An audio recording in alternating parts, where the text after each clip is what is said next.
Hello, and welcome back to another session of Ravenloft. Last we left off, the party was in the obsidian passageways inside this large obsidian dome that is shooting up out of the earth in the area known as the Mound of the Worm. They had just dealt with a Mind Flayer and a Behir, so kind of cautiously making their way forward, they started to hear sounds of battle. So they rushed forward and they saw some more Illithids, some more Mind Flayers, fighting some dark-skinned dwarves. So you guys kind of pretty quickly chose sides and decided that the Illithids needed to die and kind of joined forces with the Durgar, the Dark Dwarves, and dispatched of all of the Mind Flayers. After that, you guys were kind of brokenly able to communicate with them a little bit, and at least got a free night's rest out of the whole ordeal as you kind of stayed in their camp with them for one night. You then made your way, continuing through the Obsidian Passage, until you came to, I believe it was some, like some fungus kind of growing on the walls and everything, which Echo promptly licked, and it turned out to be a demon. So that was fun. Echo took an absolute walloping at first as he just got seared with acid damage. And yeah, you guys, after the initial burst of damage from Echo licking it and then taking a bunch of tentacle pseudopods to the face, you guys didn't have too much trouble with it. But upon dealing with that, you guys continued heading through the passageways, and you came to a little cave inside there that had fungus and flowers and mushrooms and stuff like that just kind of everywhere. And some of them were larger than you guys. Some of them were as big as Echo. One of you, I forget which one it was, I think maybe Lyric, had read about myconids before. So you guys kind of determined that that's what these were. And they started communicating with you telepathically, though it's not really, it's not communication the way that you're used to it. They communicated with you via feelings and emotions and pictures, scenes of violence against their people perpetrated by some killer slimes. So you guys decided that you were going to help the fungus people, the myconids, and deal with these slimes for them. So you guys made your way and quickly found the area where the slimes were. It was fairly obvious as all of the walls and everything were covered with sticky goop and ooze and sludge, and just nastiness was kind of everywhere. So you guys entered the room and came pouring out were a bunch of these red oozes that were pretty nasty. You guys were able to take care of them, though, and then you returned to the Myconid clan there, and they bestowed upon you all a gift as they kind of worked together, and their spores started like suffusing the area and entering all of your beings. And I know you guys were all a little worried at first that something bad was happening, but it was actually something good. They passed the ability along for you all to telepathically communicate with each other as long as you are within 30 feet of each other. So they kind of passed along their telepathy to you guys. So you now have that, and I believe that was where we left off. Was with you guys. Did you guys take a rest? We took a short rest, I think. A short rest, okay, yeah. So you guys just finished taking a short rest at the in the Myconid little village here, little colony. What would you guys like to do? And just to clarify on the telepathic communication, Yeah. Is it similar to theirs where it's just emotions, or can we just... No, you guys can talk with words. Since you have the ability to do that, you can talk with words. Sweet. It's just they don't really have language the way you guys understand it, so the way they telepathically communicate is just different than the way you guys would. Are we all rested up? Do we want to do anything else before we head off? Or... No, I think Ericos is ready to go. As ready as he can be. Echo's ready. Oh, did I? You hear him talking to himself, thinking about if the mushrooms would taste good.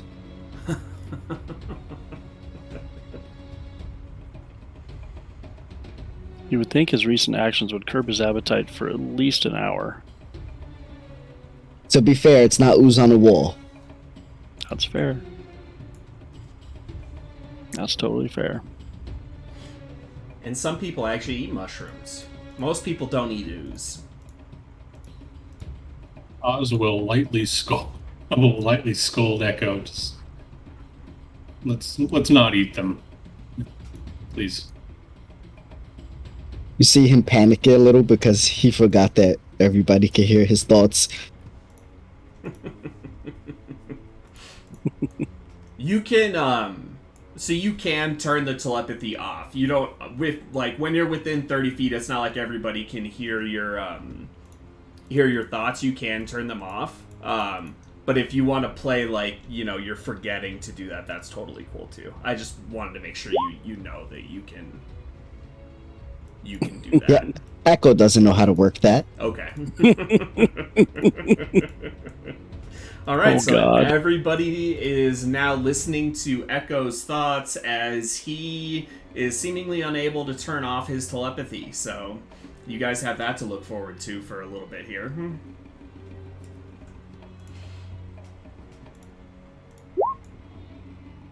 So yeah, I guess we'll continue back the way we went before. Okay. And see if we can continue forward. All right. So let's just put you guys back over to the other map then. I won't make you, slog through the walking the whole way. So you guys are back in the room that had the oozes. The ooze has started to recede a little bit. It seems like now that the actual oozes are gone, that the sludge and everything here is starting to kind of deteriorate. Not much, but there is some sign of it. And there are 2 exits from this room? There besides are, the one we came in? Yeah, there's one here, and then there's one up here.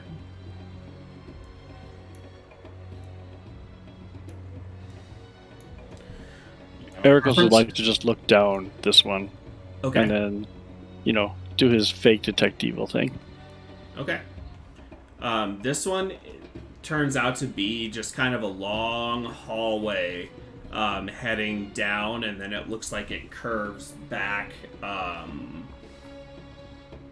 to your right. It would be looking down the way. And then Oz, if you were going to look up here, this one kind of goes and curves up You would be able to see probably to about there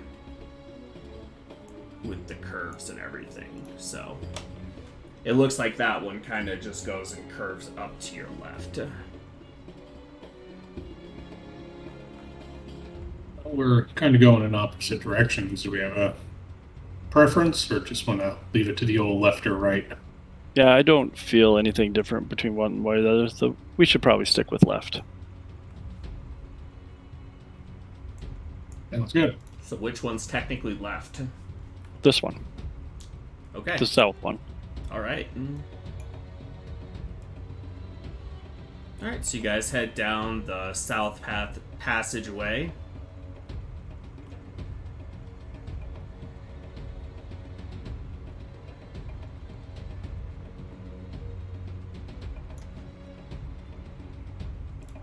When Ericos gets down near the corner, he will stop and take a listen. Okay, go ahead and you can do that and then make your perception check.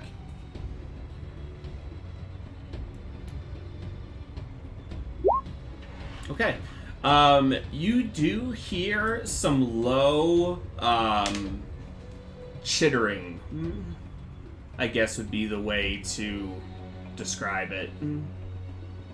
Now, I've got to really sit here and think about that a second, because is that like chittering that I'm actually hearing, or is that coming from echo?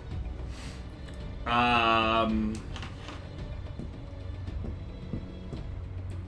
I tell? Yeah, I would say that you would be able to tell with a 24 that it's real chittering. Okay, just checking. Yeah, I just don't even know what's happening right now. Ericos will pass on and hear some very low level chittering. Look twice at Echo, and then he'll continue around the corner. Okay. Oh, I said reveal, not hide.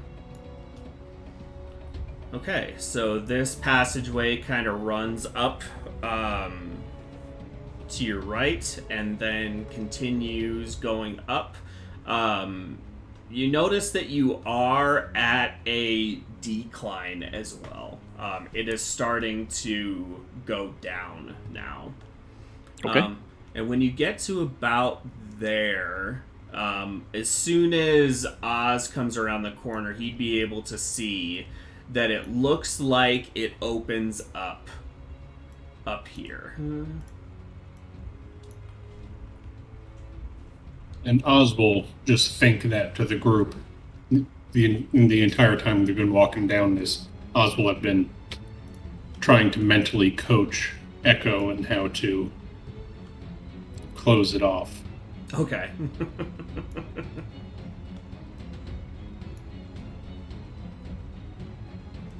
You can roll a...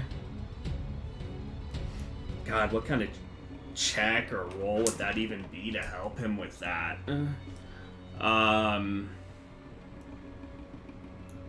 Maybe like insight to try and help him with the... Yeah, roll insight. 15? Okay. Yeah, you're starting to get there. Echo, it's kind of coming in and out in flashes now. You still don't really have control over it, but it's at least turning off sometimes when you want it to. Every couple minutes you see Echo really focus. He's just like...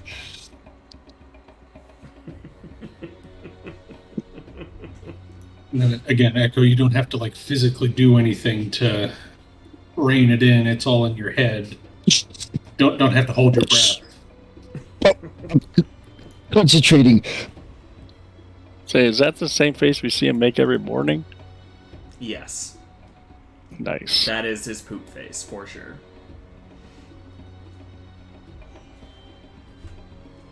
Alright, Ericos is going to slow the pace just slightly, just because everything's going to open up ahead. He just wants to go a little slower. Okay. The chittering is getting louder the closer you guys are. And just make general... I know you guys aren't, stealthing, or at least you haven't said that you are, but just make general stealth checks just so we can see how much noise you're just making as you guys casually walk through the area here. It's not as bad as normal. What would the average on that be? That's At least 25. 37 plus 15. 52. So you guys average like a 13 or 14, so that's not terrible. Okay. You guys are not making as much noise as normal.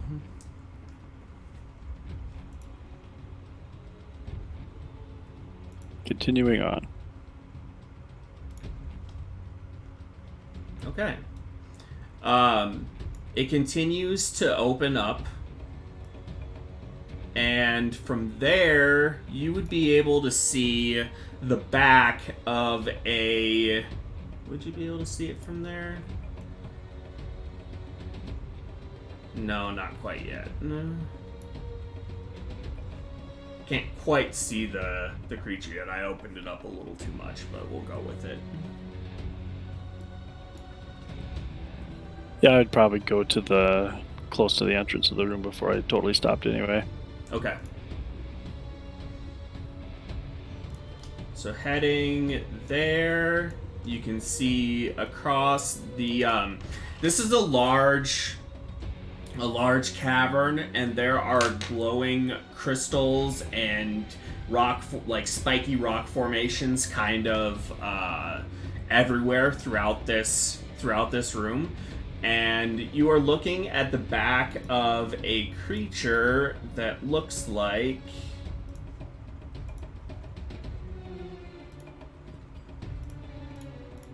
this. Probably about 4.5, 5 feet tall. Spiky ridges all over its backside. You can't see the eye of it, so you aren't aware of that because it's facing. Actually, it's facing up. It's facing up there, and it looks like it's in talks with another one of those creatures that's up here that you guys would be able to see from your position. And they're kind of chittering back and forth at each other. In the language that you guys were hearing the dwarves earlier speak. They are speaking in that language. Ericos is going to telepathically ask if anybody knows what these are.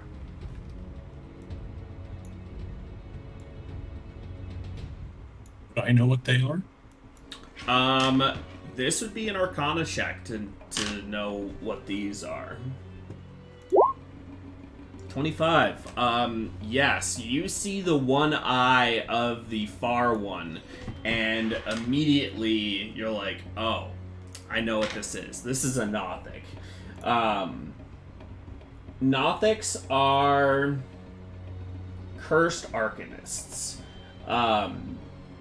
And rather than gaining the godlike supremacy that they crave, some wizards who devote their lives to unearthing arcane secrets are reduced to creeping, tormented monsters by a dark curse left behind by Vecna, a powerful lich from the,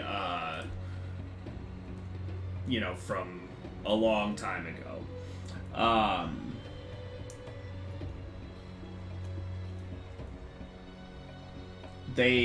You know that they retain no awareness of their former selves, so basically they are cursed wizards. I relay that to the group. And disregard this yellow line, it means nothing. I was about to ask. I just don't have another spot for it, so it's there for now. Telepathically, I asked the group, do we want to... I don't think we can reason with these. We can try if you want, or if we want to get the jump on them, we certainly can.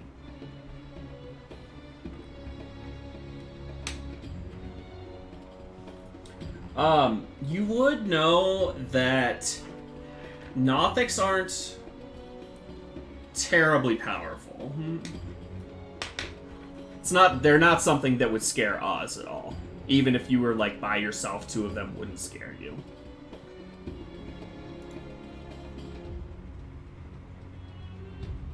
Should we just eliminate them? I think they're gonna block our path all the same.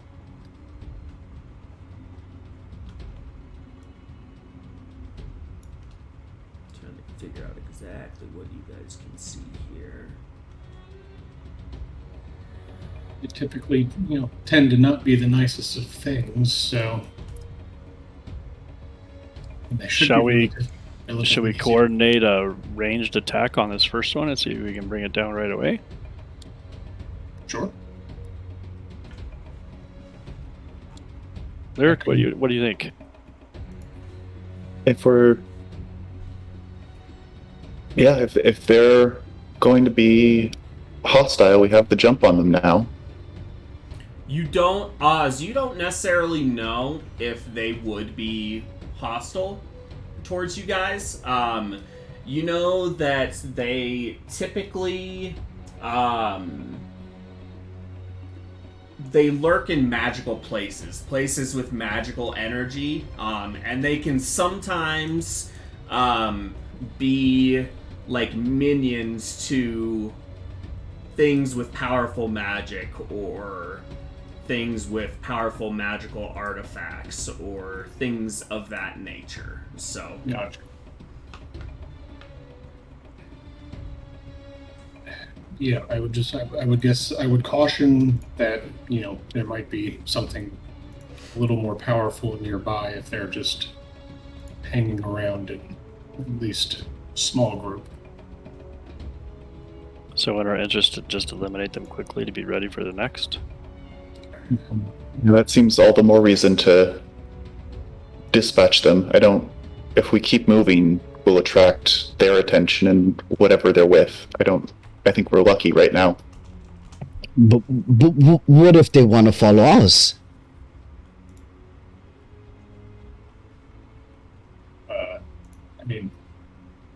Potentially, but Echo, are you speaking just in your mind, or are you speaking out loud as well? Oh god, he's breaking out the dice again. I feel like it's a fair question. I roll a d4, 1 through 2. He's doing both, 3 to 4, just in his head. Okay. Okay. Just in his head. He can be taught. I would say that if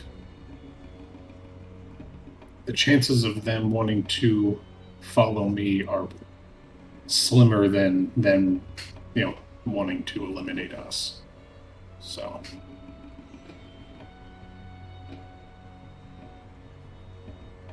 All right, are we in agreement then? Lyric, why don't you count us down and we'll all go on your mark.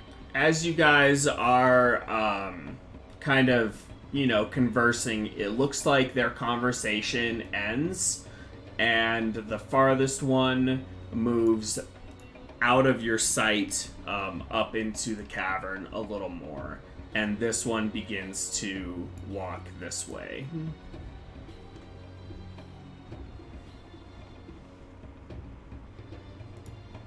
on the count of 3. Yep, count it. Okay, so you guys can go ahead and take your held actions against this poor lone Nothic. And before, he's just the nicest Nothic we've ever met. He is. Sure. Well, I mean, he would have been, but now you're killing him, so. That's a lot of damage. Would attacks be at advantage because he hasn't seen us? Yes, they would be. Great. I did my part, boys. Me too. Hey, there you go. A 15 just hits. Okay, so, I need to make a dexterity saving throw. That will be made with disadvantage.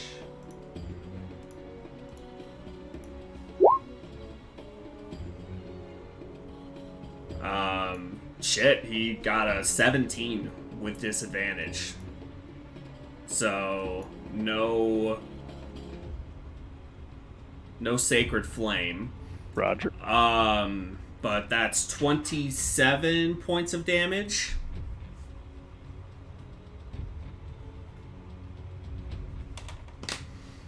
As this creature cries out in pain and immediately starts... Where did... Oh, there it is. I was like, where did my turn order go? And immediately starts looking around for where you guys are. I need everybody to go ahead and roll initiative, please.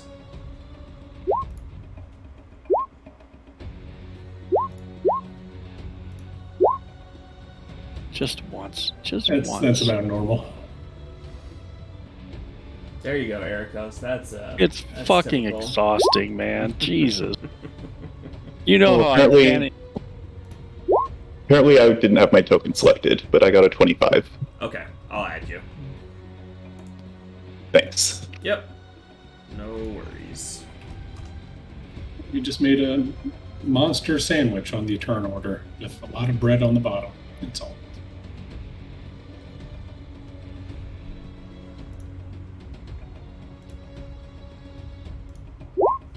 It's alright. It gives me time to eat chips. At least it's not moss. As far as you know, at least it's not a boss.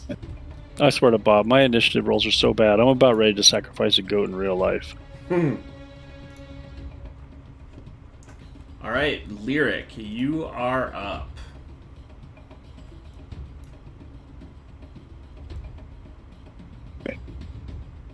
So I'm assuming he's seen us now. Yes, he has. He Okay. kind of whipped around. It's pretty obvious when arrows and fire bolts and stuff like that start flying at you which direction they're coming from. So, Yeah, that makes sense. Okay, let's see. In a 15 hit. Okay, we'll keep doing sharpshooter. okay, So 2 attacks. yeah, go for it. The 23 will hit. This guy is looking rough. As he's now taken 2 arrows and a firebolt to the back and the face, and he is like down on one knee, like bleeding profusely, with this like green blood is like pouring out of him, and he's got his hands like up at you like, please stop, and he's just like screeching at you in that other language.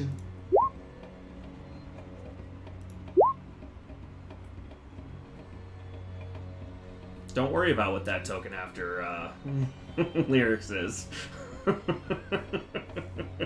That's your chips. Don't worry about it. I'm gonna just move into the room a little bit, Okay. and that'll be my turn. So that would open up.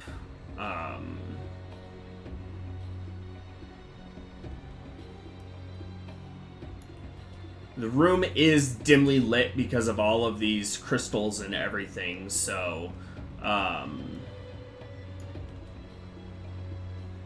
you can see everything that isn't like obstructed by the large crystals. You can pretty much see at this point, Lyric. Okay, anything else? That's it. Okay.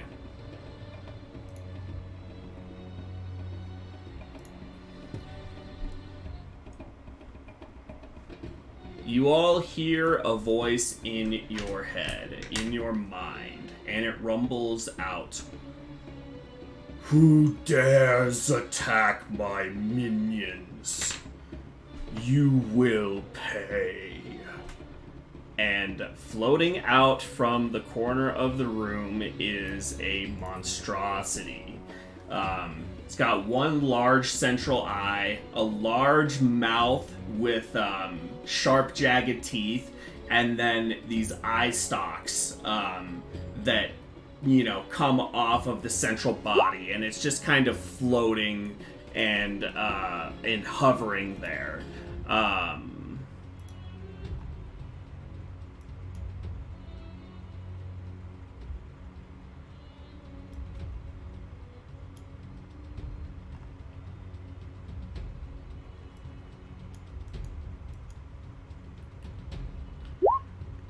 Come on. It was working so well earlier, and now it's being a pain in my ass.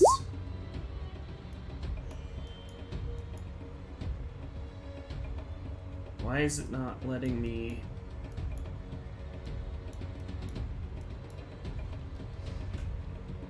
It was letting me move it, like, perfectly earlier, and now, of course, now that we get into it, it's, like, being just a royal pain in my ass. Inevitable. Oh, this is so frustrating. It might be because one of our tokens is inside of it now. Maybe. Let me just move you for a second. No, I mean, other tokens were inside of it earlier, and I wasn't having the issues. It's just, it's not letting me...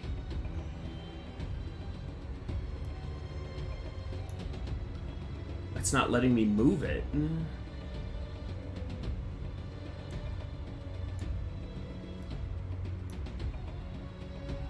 Which is really weird, because it should be.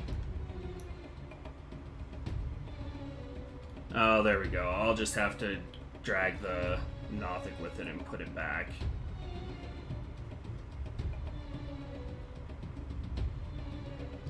It'll probably...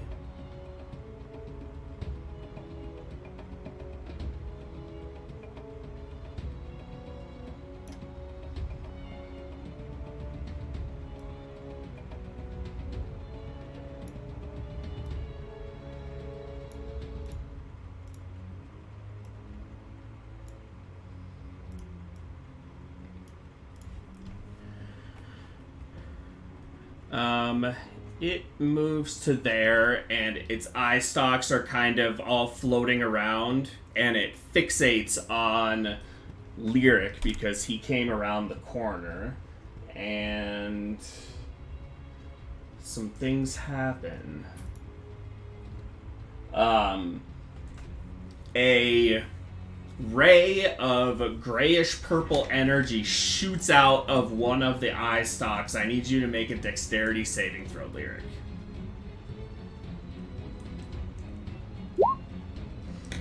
Okay, that's a bad start.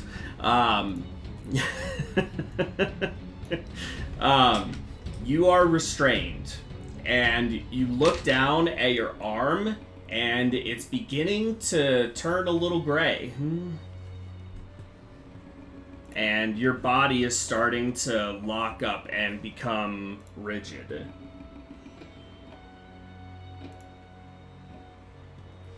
Oh, Jesus Christ.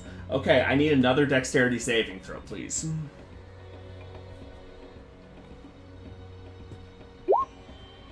Okay, that is very good. You take...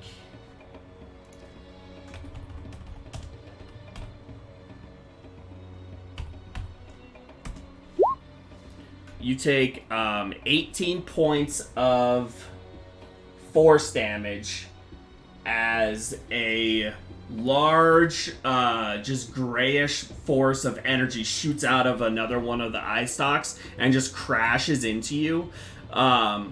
Little bits of like your armor and stuff like that actually like disintegrate off and fall to the side. It doesn't have, it's just thematic. It doesn't mess with your armor at all. But and then one final eye stalk shoots out.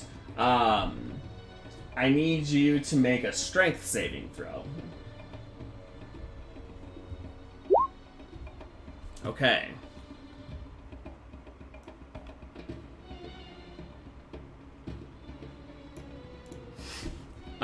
You get picked up by just a force. You aren't really sure. And you get shot 30 feet into the jagged crystals that are right there, taking 8 points of piercing and bludgeoning damage as you just get telekinetically slammed into this cluster of crystals. But that is its turn. That's gonna take us over to here. Only the rest of the enemies to go. Oh wow, yeah, they're really all in a row, aren't they? Holy shit.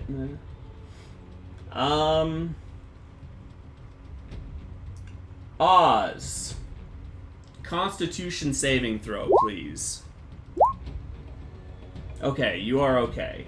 As this Nothic fixes its one large eye on you, and you begin to feel a little something, but you just easily fight it off.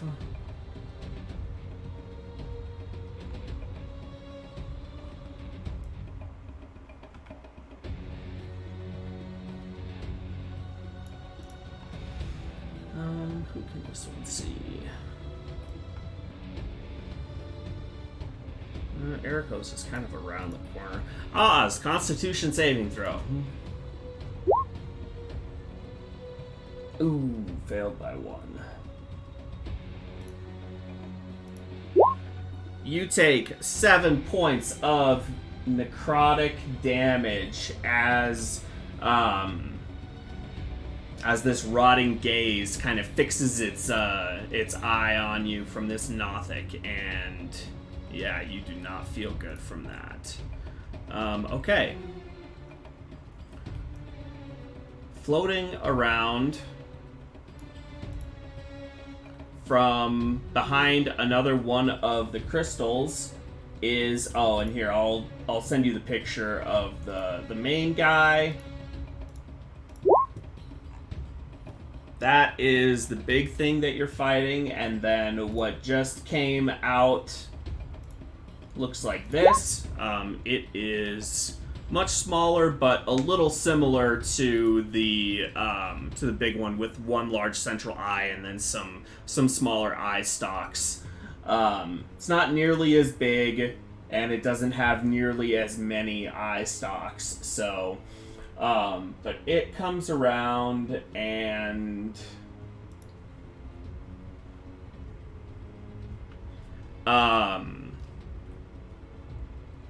Oz, I need you to make a Constitution saving throw, please. Okay, you feel your body begin to lock up, but you are able to fight it off.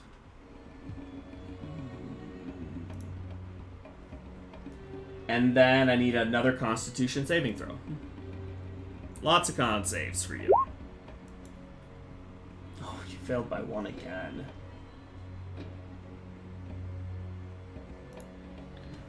Oof. You take 21 points of necrotic damage as just a beam of necrotic energy shoots out of one of the eye stalks of this creature.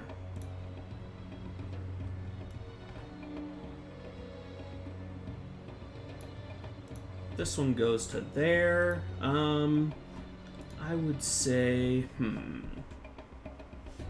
no, it's just going to... It's just gonna sprint up. Alright, Echo, you are up. Alright. Echo sees a bunch of dark laser beams abusing Oz, so he's gonna run on out there. Why not? He's gonna run out there and start licking stuff. You should get a flag as that is your motto. Just a big tongue. Yeah, just lick the beholder's eyeball, that's all. Alright, that's as far as I could get with my movement.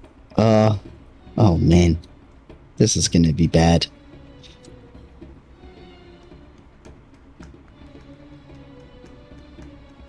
It's action aggressive. Okay. I'm gonna get right over here next to Lyric and just run on by. And I'm gonna make 2 attacks against Big Eyeball over here. Okay. I'm already regretting my decision. Anybody that's proficient in Arcana can make an Arcana check to determine what this thing might be, if you'd like to. Okay. Fuck. Sorry, Oz. I was trying to give you a chance. That makes sense, though, after the shellacking he took. 14, I think, is gonna miss. 14 misses. 15 also misses. Holy shit, I don't think I've ever seen you miss both your attacks in a round. It's the first for everything. I should have licked the wall. Yeah, he's just gonna stay there and yeah, try to cover Lyric's person with himself, so hopefully things hit him instead of Lyric, and that'll be his turn. Okay. Oz.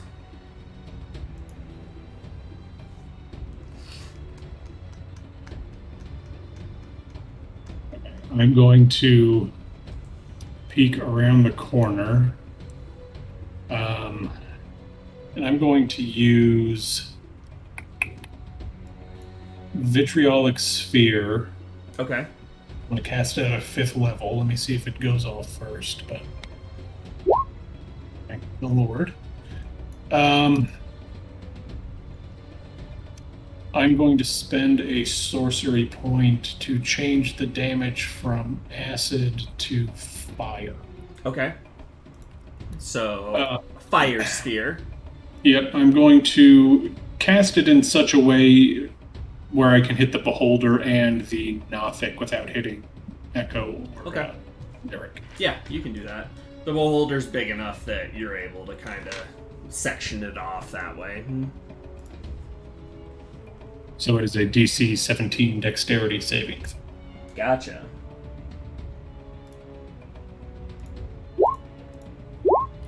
That is a 19. And for the Nothic, Oh, yep. Sorry. Where the fuck did the... There it is. 11 for the Nothic. no. So he takes 22 points of fire damage. The Is Beholder it takes 24? Oh my god, you rolled so many ones in there, man. Oh, yeah, I know. I feel so bad. So, yeah, 24 points of fire damage for the Nothic, 12 for the Beholder. The Nothic will take fire damage at the end of its next turn. Okay.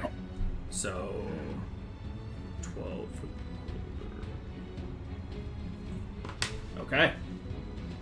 And then I will move to there. Alrighty. Ericos. Okay, I need some information. How bad does Oz look visually to me? I'm not 100%, but I'm not. Okay.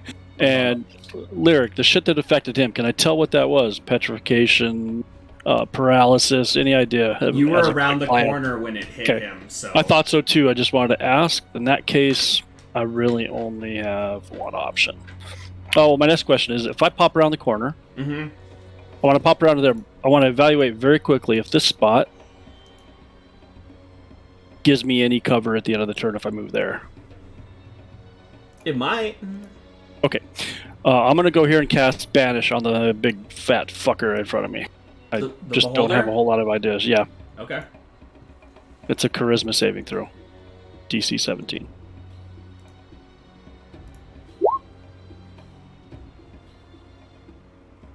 I hate burning up a spell when I don't know it's going to work or do anything, but fuck. Oh, it rolled weird. Oh, it put them in the wrong order. You are lucky it put them in the wrong order. That is an 11. Cool.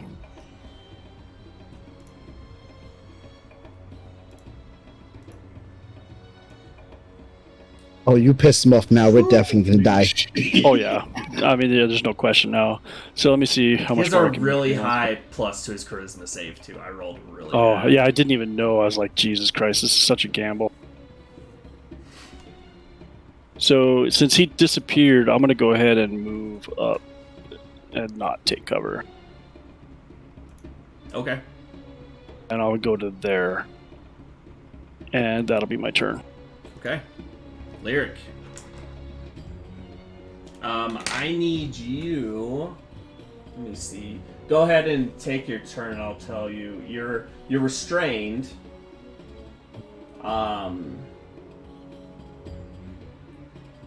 Okay. You can still have your turn. Okay. So as I've landed in these crystals, I'm gonna very weakly drawing an arrow. I'm turning to shoot at the beholder as it disappears in front of me. So I'm gonna shoot at the Nothic that was behind him, the blue one. Okay. Yeah, go for it. Were you doing sharpshooter or? No, I don't. Okay. I don't have the energy for sharpshooter, I think. Okay. So just disadvantage normal attack. Holy shit! Nice. Yeah, those both hit. Jesus Christ! Yeah, you're rolling really well on those. Alright. Apparently I had more energy than I thought. Yeah, you placed 2 arrows, one in each shoulder of this Nothic, and it is looking rough.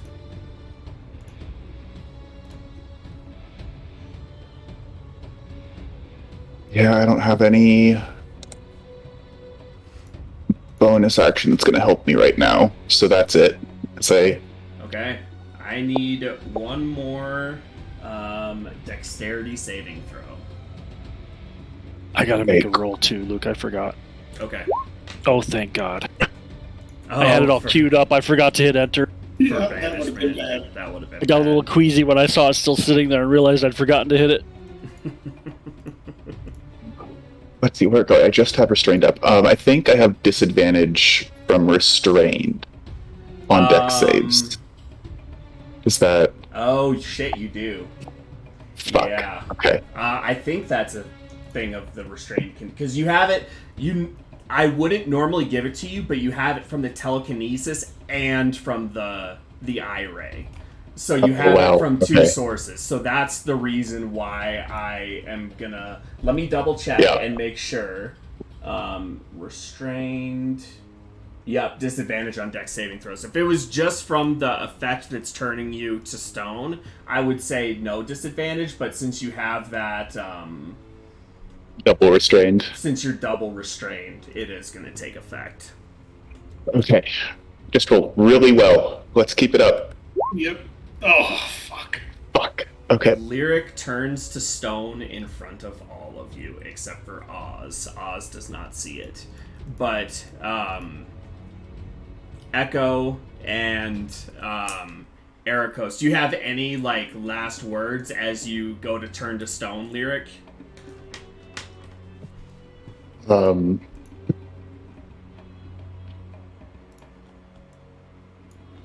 No, Lyric's never been scared like this. He's absolutely terrified. And I think you all feel like the way the Myconids were communicating through emotion, that's the emotion you all feel in your mind, is just absolute terror. Okay. So yeah, you get this just feeling of absolute terror coming from Lyric, and you look up, and he is, almost at one with the crystal. He is almost a part of this crystal now, as he is stone. But it's kind of like a purplish gray stone, so it kind of it looks like the crystal. So yeah, he almost looks like he's part of the crystal now. Okay, so we've got that guy's turn. He doesn't get another saving throw, right? It's just he's just there. Correct. Okay.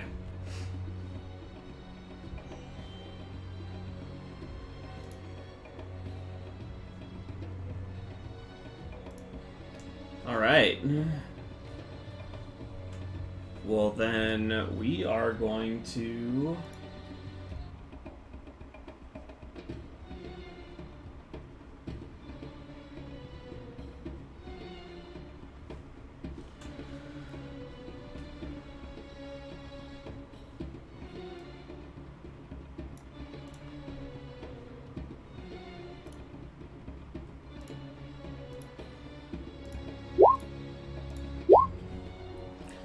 23 to hit and 17 to hit.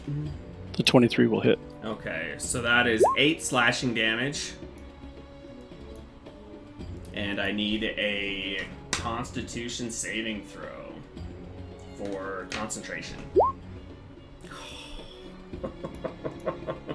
Would it be worth using my rolling an 8-sided dice? Would that have a chance of getting me high enough? Yeah, I mean, you're 1 away. Oh yeah, I'm gonna do that. I'm gonna use. I don't have luck anymore. Or do we get the luck back after a short rest? No, it's a long rest. Okay, well I'll use my sustained symbiosis then, because that'll give me an 8-sided too. Okay. If I'm only 1 away, you want me to roll it? No, it's fine. Okay, cool. God damn it. All right, go ahead and mark the damage, and that is its turn. This one comes up to here, locks its eye on you, Ericos. I need another Constitution saving throw. Sure, apparently I'm good at those. Okay, nothing happens. You are able to fight it off. You can tell as soon as the main guy disappears, there is like a frenzy amongst all of these creatures now. And they have definitely related the fact that their master is no longer here with Ericos. So they are going after him right now.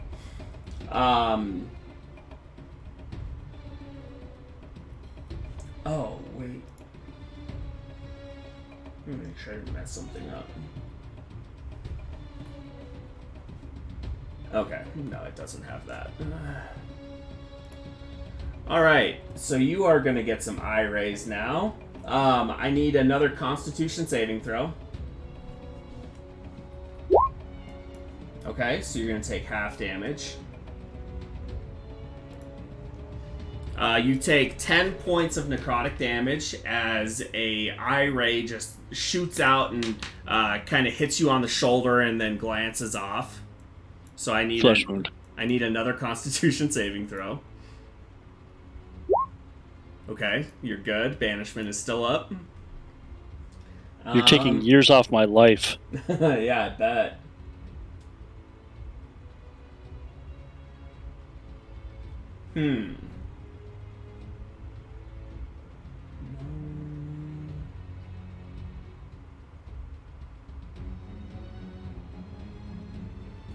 Let's do that. Another Constitution saving throw as another eye ray shoots out at you. Okay. Nothing happens.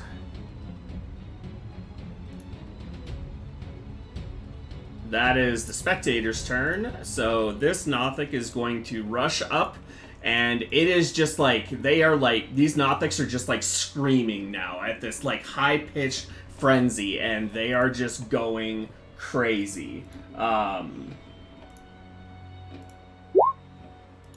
23 to hit. Oh yeah. 22 to hit. Yep. 8 slashing and 8 slashing. So I need 2 more Constitution saving throws.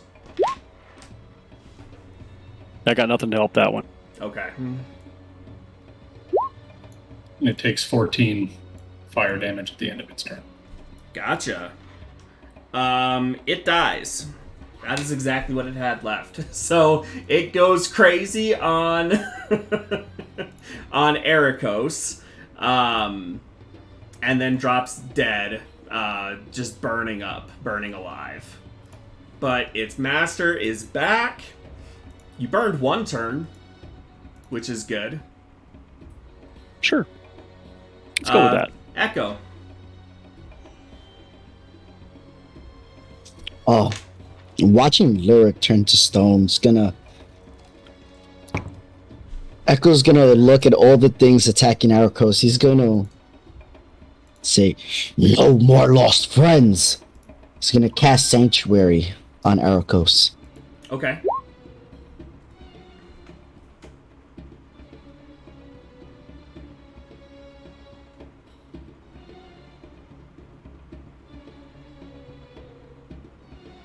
So pretty much if they want to attack him, they have to make a wisdom save. It's only 14. If he attacks anybody, it goes away. This is gonna be goofy. Okay. And since that's a bonus action, he is now going to look at the big eye. He's going to attack it again. Okay, yeah, go for it.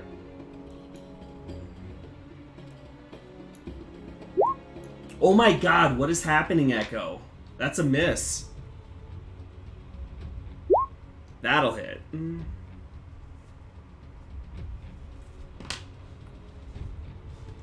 a little nervous for you guys right now. He's going to move. He'll take the attack of opportunity. Okay. You don't get one. Action surge, I'm going to make 2 attacks against this Nothic. Okay.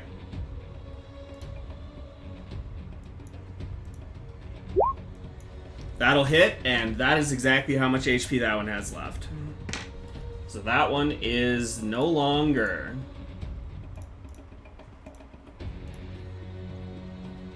Are you just Last gonna... attack, he'll just move back and attack this thing again and try. Okay. Yeah, 26 hits. That's the end of Echo's turn. Alright, Oz.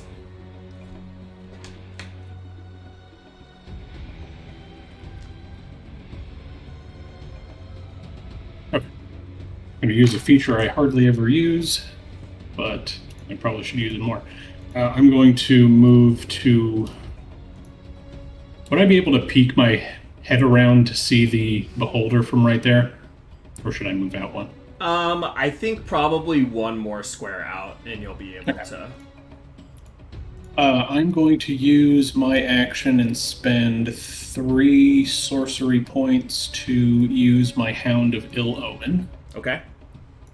And I'm going to have its target be the beholder. Okay. And I'm going to summon it right behind him.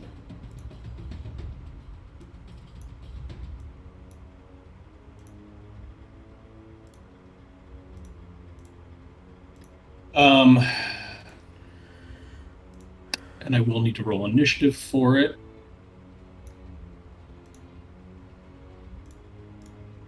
Okay, you've got, you should have control of it now. Okay. So that's a 22 on its initiative. Okay. But I'm going to spend another...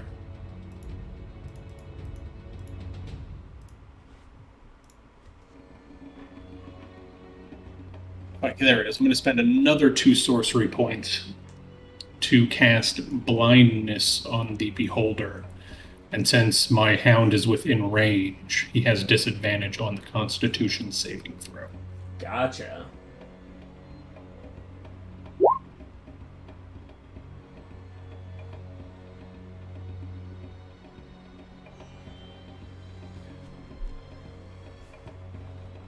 Sorry, what kind of saving throw is it? Constitution 17 has disadvantage on it. That is a 7. Let me just double check.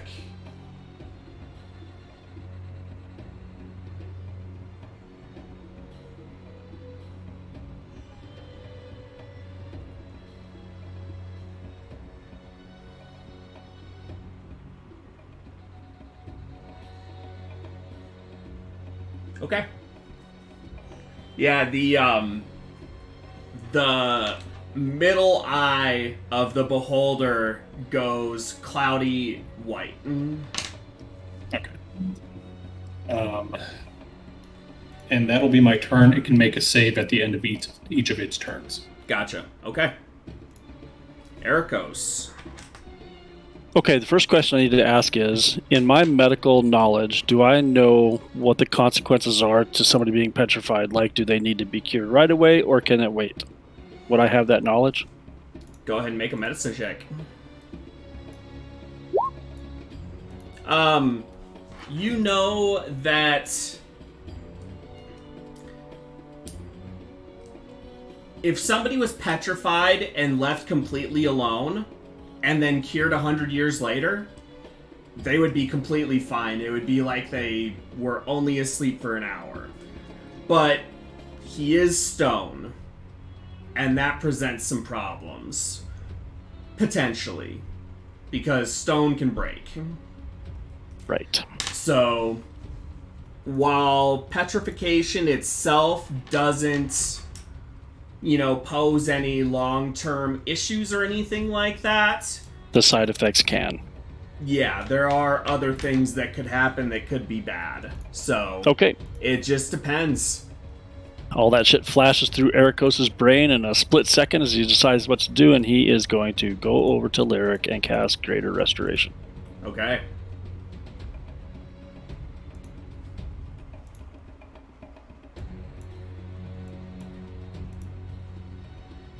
Let me see if there's anything special about it. Just roll the d10. Yeah. Okay. Thank God. Lyric, you are no longer petrified. Also, really quick, with my Shadowfell shard, I'm going to make him have disadvantage on Constitution saving throws. As well. Okay. Sounds good. And that is all I can do. Okay. Lyric, you are up after freshly being unpetrified. You see Ericos kind of standing in front of you, just having taken his hand off of your chest as the stone in your body begins to fade away and your consciousness comes back. You see the beholder is, almost right in front of you, but so are your friends. Yeah, it is your turn. Okay. Am I still restrained? Because you said there was another effect No, restraining me as well. that ended at the beholder's at the end of the beholder's last turn. So Okay. Great.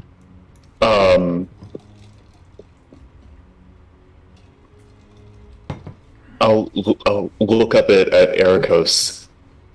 Thank Zeus. And then kind of roll away off of the crystal. Ericos will just pat him on the shoulder as he rolls away. That's all I can do. And so stand up, because I think I was prone at one point as well. So off the crystal, and I'm gonna steady myself and use Fighting Spirit, and then fire at, I think is that the spectator right in front of me? Spectator's right there. Great, yes, I will fire at it. Okay.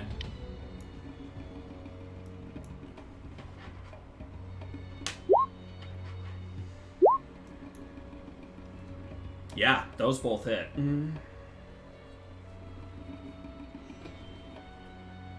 So that's 40 points of damage. Okay.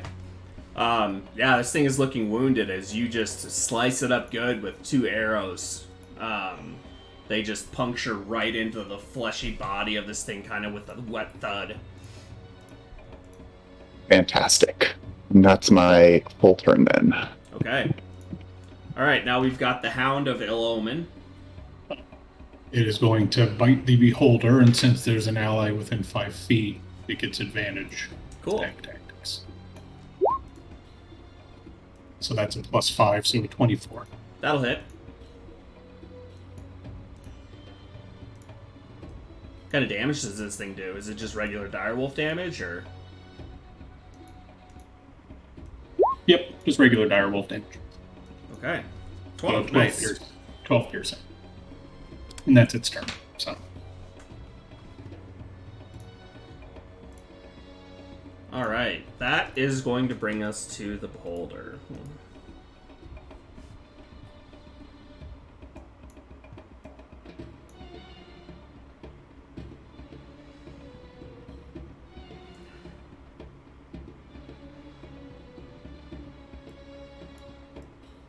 I'm just moving him for a second.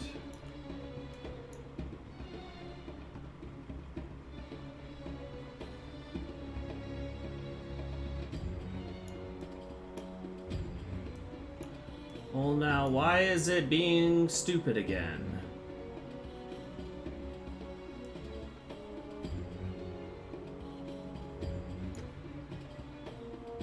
Where is the... I'm trying to find the little point. There it is.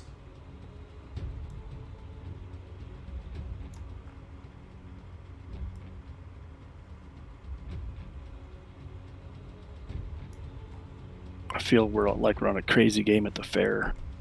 A crazy ride. It's not.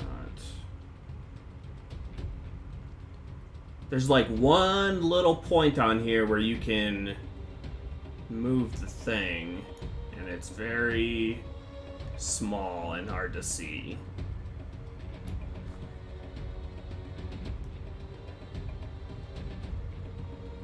Nope, that's not right either. God damn it. Sorry, guys. One sec. No, take your time, dude. Give my fucking heart a chance to just fucking stop racing so much.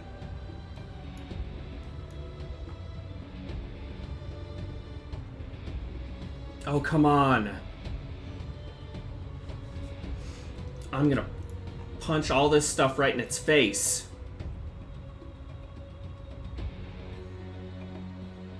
Okay, everybody remember where you are on this map. Roger that.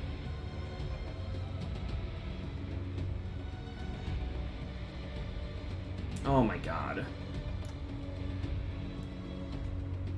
There we go.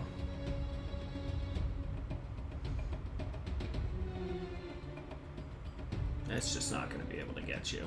Okay.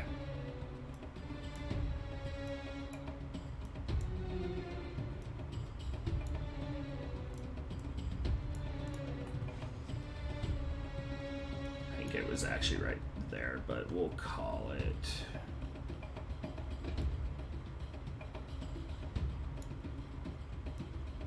Okay. I think that's where everyone was, right? That's where I was. Yep. Yeah, pretty much. Okay. Cool.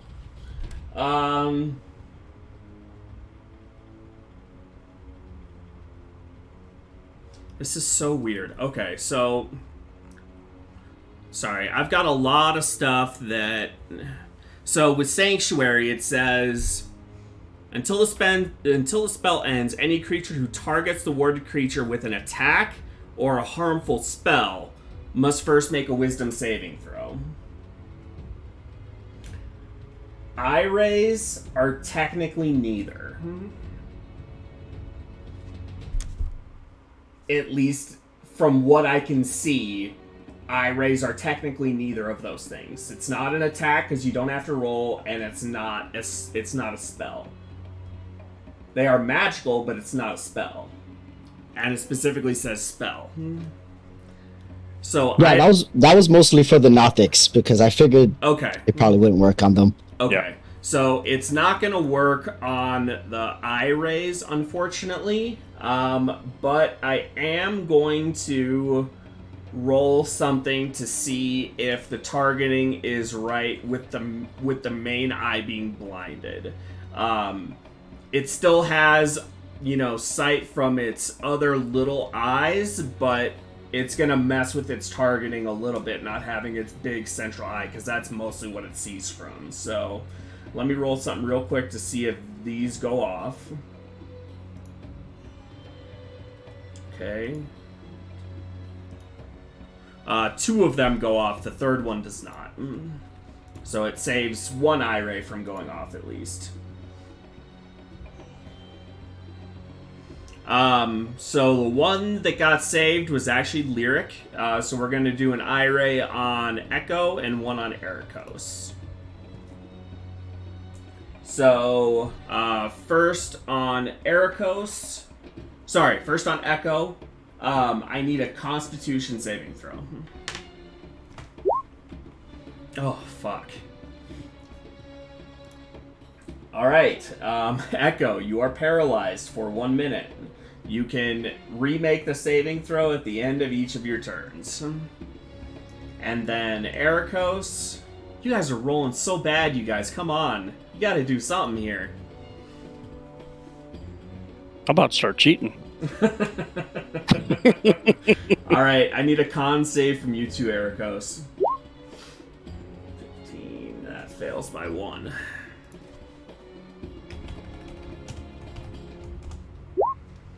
I really wanted to get Bless out last turn, but I just couldn't take the chance of Lyric getting crushed. Yeah. You take 39 points of necrotic damage as you just get this this ray just like sucks the energy out of you. Okay. Okay, that is its turn though. It only gets 2 rays.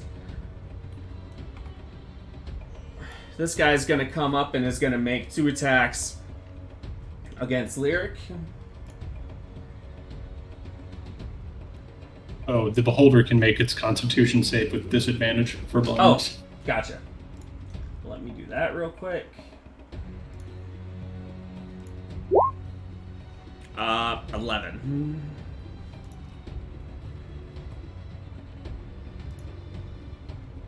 Okay. Claw attacks. It's a 13 to hit and a 18 to hit. 18 will trigger my. God, why do I can never remember the name? The sound. Sudden cacophony. So Okay. those will both miss. All right, cool. All right, that is that guy's turn. That's going to bring us to the spectator.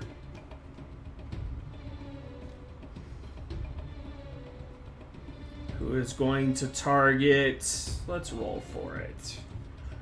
We've got 1, 2, 3.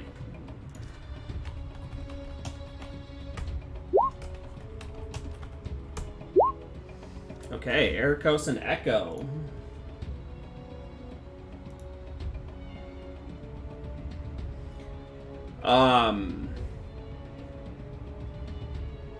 That's Ericos. I need a wisdom saving throw. Oh my god, you guys. I'm giving you saves that you're good at. Yeah, that's my best save. Yeah, I gave Echo his best one too, and you guys both rolled natural frickin' ones. What are you doing?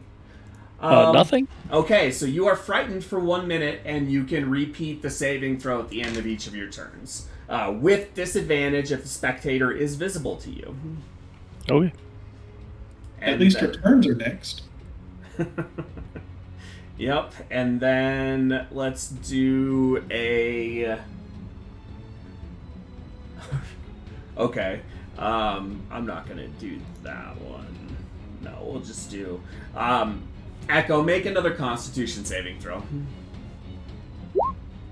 16, okay. You are taking half damage there.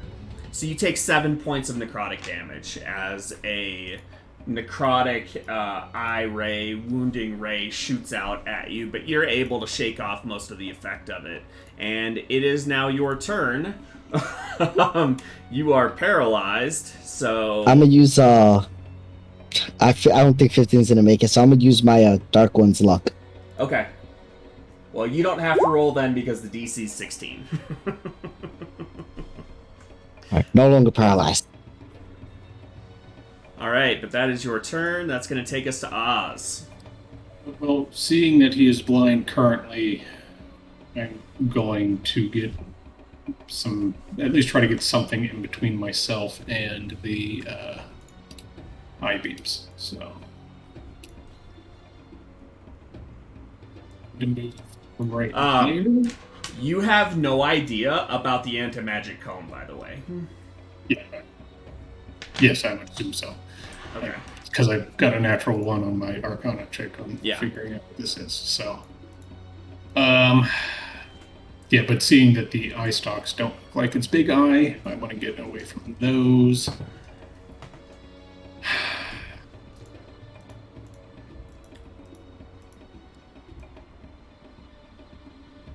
I'm going to move.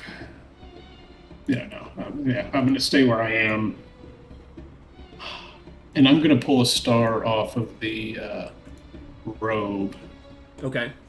and cast it on the spectator. So that's Okay. a level 5 So magic missiles. 7d4 plus 7.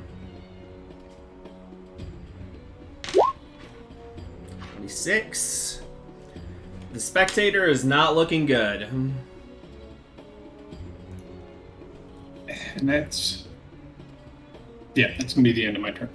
Okay. Ericos. Wisdom save for the fear. That's at the end of your turn. What are my options if I'm feared? You can still do stuff. You just attacks have disadvantage. Oh, screw that. I just want to cast Bless. Okay. Yeah, you can do that. Yeah, fuck it. I just want to cast Bless. For fuck's sake, that's all I ever want to do. It's my only goal in life, for fuck's sake. Yeah, I'm going to cast Bless on everybody. It's level 2, so it hits everybody. Make sure it goes off so you're not disappointed. Yep, thank you. God damn it, Oz. If it doesn't, it's your fault. Hey, that's the one roll that you guys have been good on so far, so. Alright, and there's my end of turn save. Okay, you are no longer frightened. That's my turn. Alright, Lyric. You got a Nothic up on ya. Yep, so I'm gonna draw my rapier and attack the Nothic. Okay, go for it. Normal. That's my... Or, you know, let's be fancy. I'm gonna cast Booming Blade, just to do it. Ooh. So I only get one attack. Let's see, that's gonna be... Yeah, so let me do attack first. Okay, never mind. It misses. Yep. Oh, bless. Roll your d4. Oh! I'd immediately forget. Yeah, me too. I never get to cast it, so I don't even think about it. Never get to cast it. It's up all combat, every combat. Seriously, man, I go last every time, and I've been having to fucking save people right off the bat. I never get to cast it anymore. Or if you cast it, it doesn't goes off or immediately draw. That hits, Lyric. That is exactly what you need to hit. 15 hits, great. So that's 16 damage to start, and then it immediately will take 6 thunder damage as well. Okay. And then if it moves, it takes the extra 6. Okay, cool. And then, let's see, since I attacked, I'm going to move without opportunity attacks.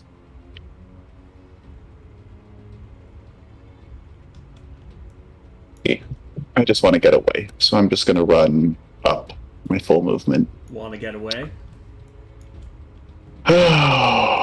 Yeah. I'm just gonna make the whole area visible now because you guys have kind of been in it, so.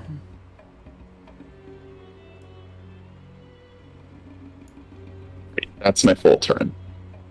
Okay. Houndeville Omen. Gonna do a bite attack. Yeah, So 24 will another hit. 24.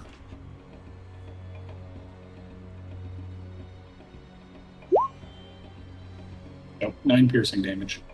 Okay. And that's his turn. It's going to stay there. Cool.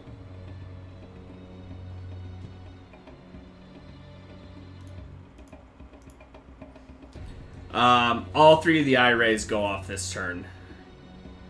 I rolled high.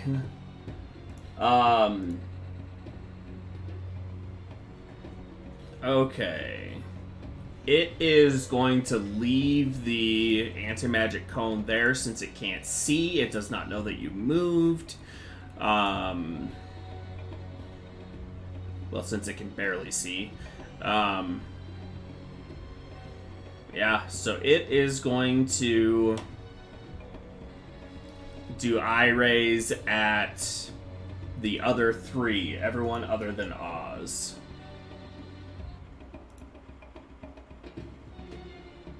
Okay, first one is a Constitution saving throw from Lyric.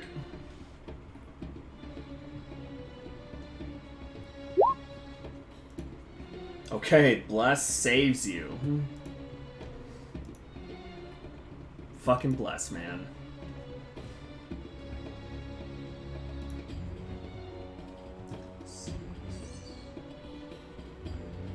Okay, and then I need a strength saving throw from Ericos. Damn it. Okay, you are not telekinetically picked up. Thank goodness. No means no. All right, now I need a wisdom saving throw from Echo.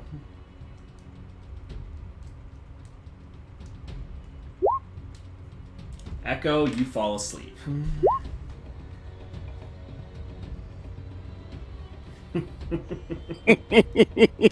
Right in the middle of combat, you all just see Echo just kind of lean up against the crystals, kind of nestle in, and just begin snoring. So you are unconscious for 1 minute. But that is all the eye rays, so that's going to take us to this Nothic.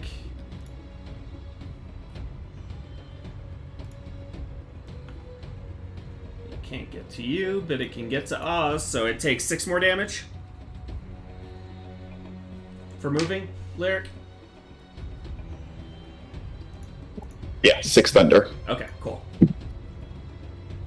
Alright, and then Oz is going to get a couple of claw attacks in his face. 23 and 17. Yeah, both of those hit. Okay. 8 slashing and 5 slashing, so 13 total. And then we've got the Spectator, who is looking really, really bad. But it is going to roll randomly. 1, 2, 3, 4. To see who gets its eye rays. Alright, looks like Lyric and Oz are the lucky ones.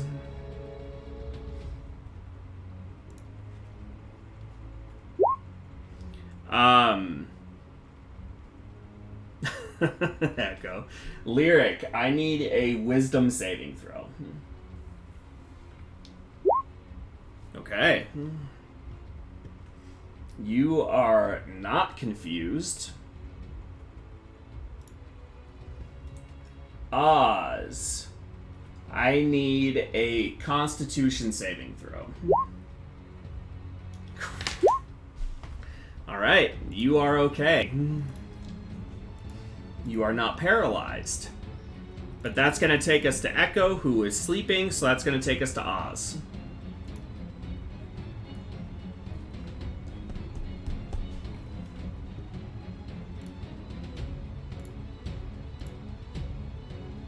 Echo doesn't get any like end of turn saves or anything for that. Nope. Jesus Christ, that's brutal. It's a power nap. I am going to... I'm going to firebolt the Spectator. Okay. Yeah, go for it.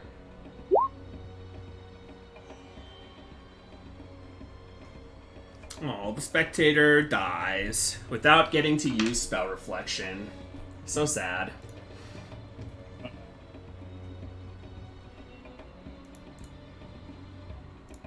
Yeah, and then I'm gonna... Yeah, the Spectator just burns up in a fiery ball of ash, and its long tongue is the last thing to burn as it just, like, kind of the flame goes out the length of its tongue. It's like a reverse bomb. Yeah. I'm gonna stay where I am. I'm gonna tell Ericos, can you please kick him awake? Alright. Ericos. Is kicking somebody awake a bonus action or an action? That is an action, I believe. Let me double check. It is an action to wake him up. Then Ericos will actively slap and kick him for his action. Okay. And see if it wakes him up. Alright, Echo, you are awakened to Ericos kicking you in the ribs and slapping you in the face and pushing you. Telepathically, I'm like, get up and fight, get up and fight. And then bonus action, I will cast my spiritual weapon.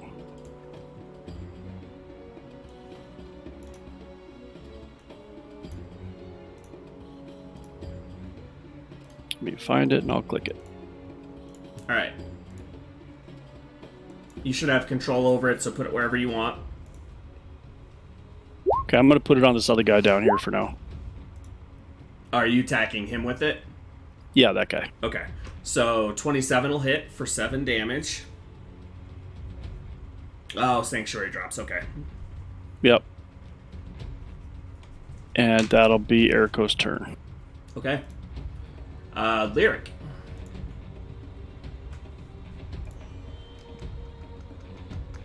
Hey. Yeah, I don't like the Nothic next to Oz either, so I'm gonna attack that one first. Shoot at that one. Okay. Ooh. Yeah, let's do. Nice. Yeah, that'll hit. Okay. It's not looking good. Second attack. Excellent. So 17 more.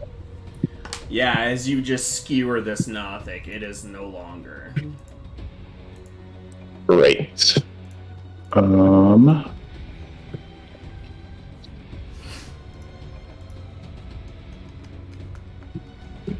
Let's see. I'm gonna move a little bit just because I feel like I'm out in the open. So we'll move up here. Oh, I forgot to just keep doing your turn. I forgot to roll for the blindness on the beholder last turn.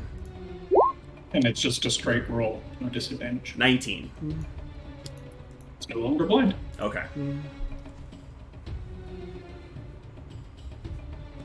It's gonna be my full turn, though. I don't. Yeah, that's it. Okay. Hound of Omen. Fight again. Yeah, those will miss. Or that will miss. Alright. Time for...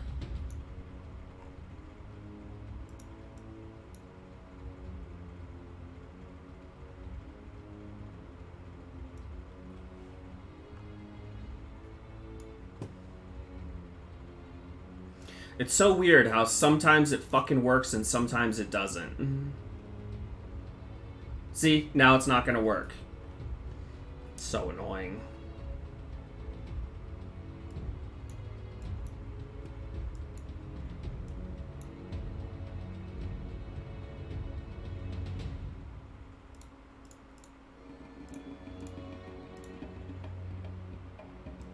Okay, remember where you are. I'm moving everyone out real quick.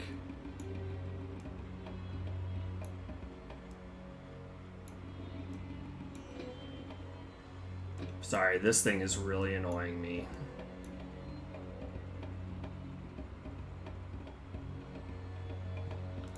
Oh my god, do I really have to... Oh, it's so fucking big, I have to move you guys even farther.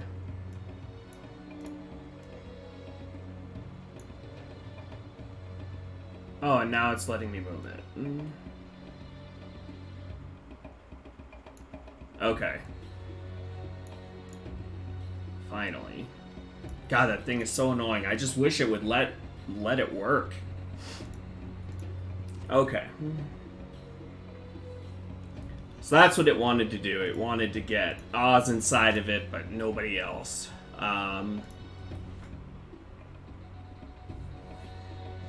Okay, I raise. It is going to do I raise at the 3 in front of it. Oh shit. That's gonna be against Echo. He was first. Dexterity saving throw.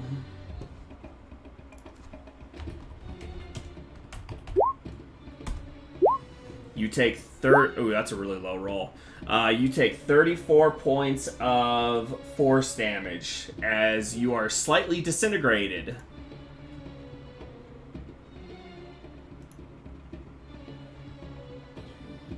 I need a Constitution saving throw from you, Erikos. Okay. You are not paralyzed.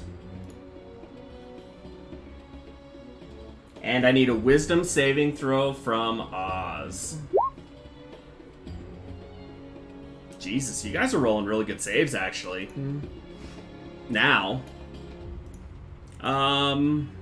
Okay. That is its turn.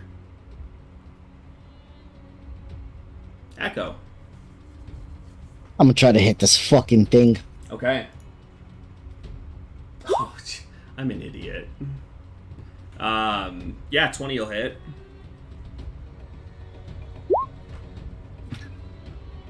$16 will miss. Don't forget you have bless. Bless. 19 will hit. Does this thing bleed? Yeah, it bleeds.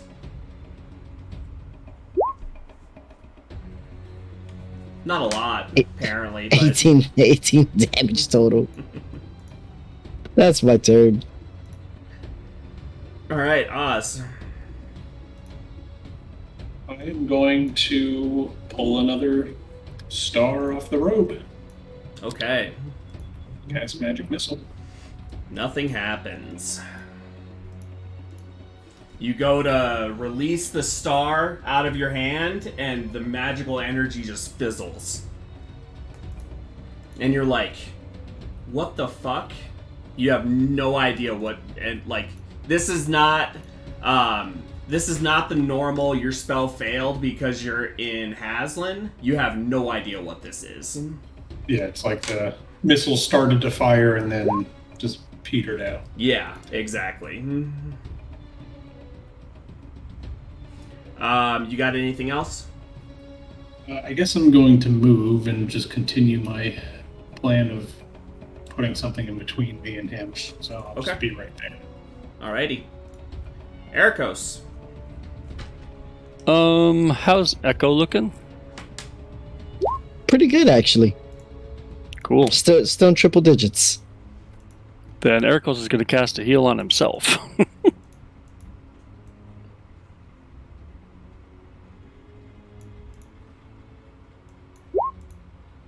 Oh my god, dude. And then he'll bonk him with his spiritual weapon. That was a 3rd level? Oh. Don't even talk to me about it. I'm ignoring it.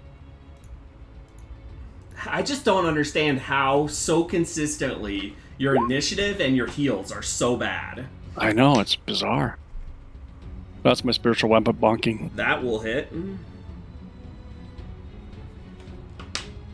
And that'll be my turn. Okay. Lyric. Oh, in between Lyric and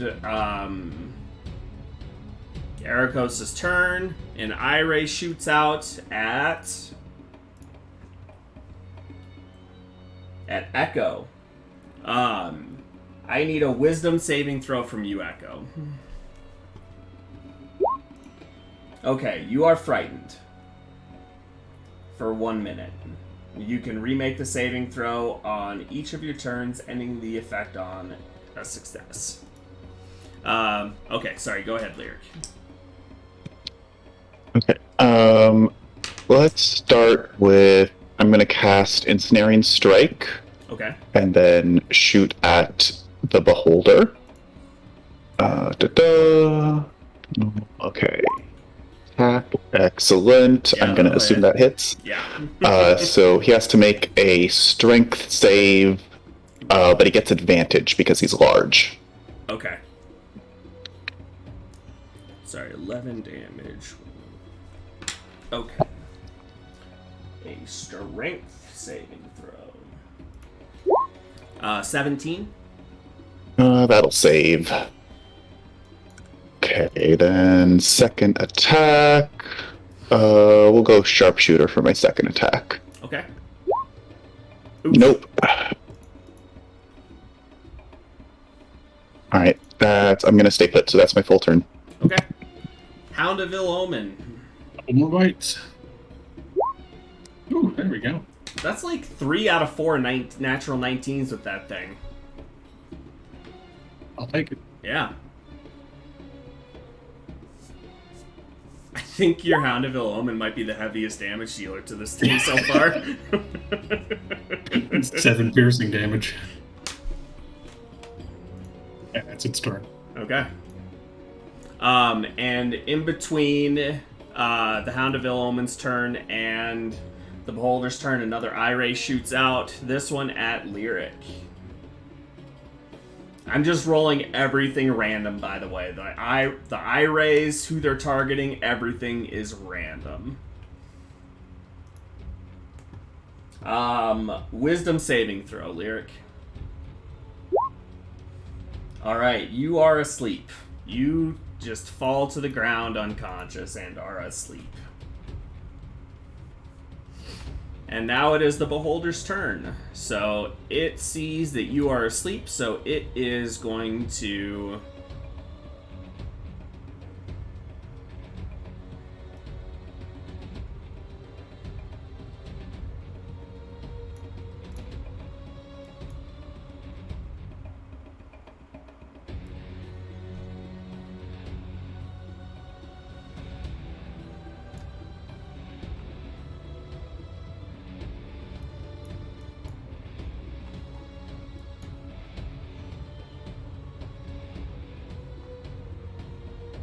There's nothing in it. Why won't you let me click on it?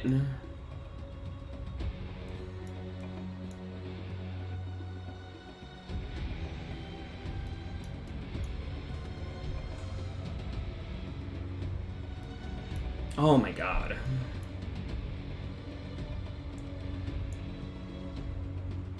Well, I have no idea what to do now because it's just fucking stuck.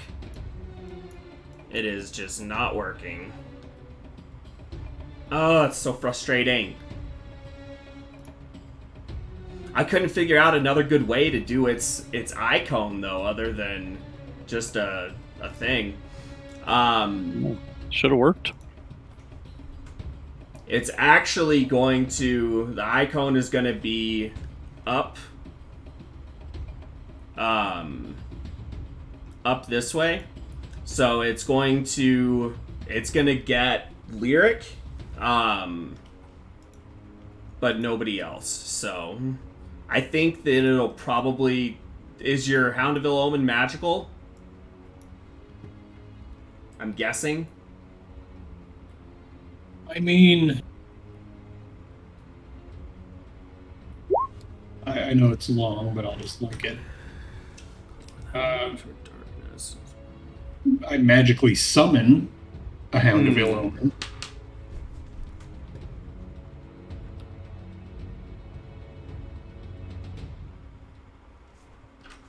It counts as a monstrosity.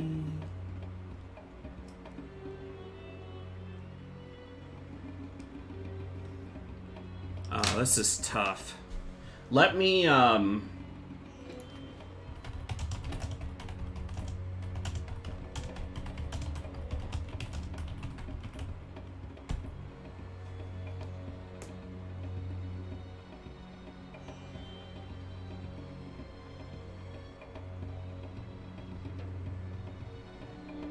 Would that get rid of spiritual weapon?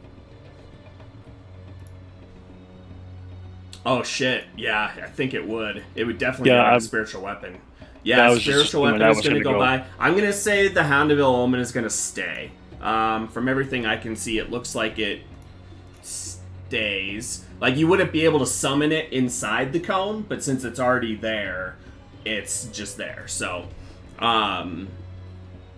so we'll say you're good there, and then we are going to do eye raise at the three of you, everybody but Lyric. So let me roll some d10s. Okay. Oh.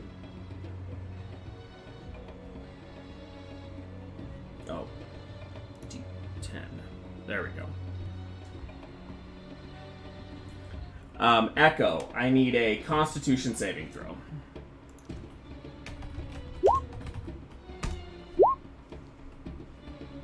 Don't forget your bless. Ooh, the bless saves you, barely. You take 18 points of necrotic damage.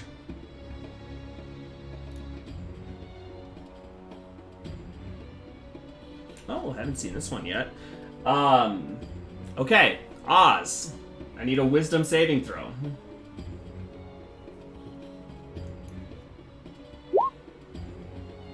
Oz, you are charmed.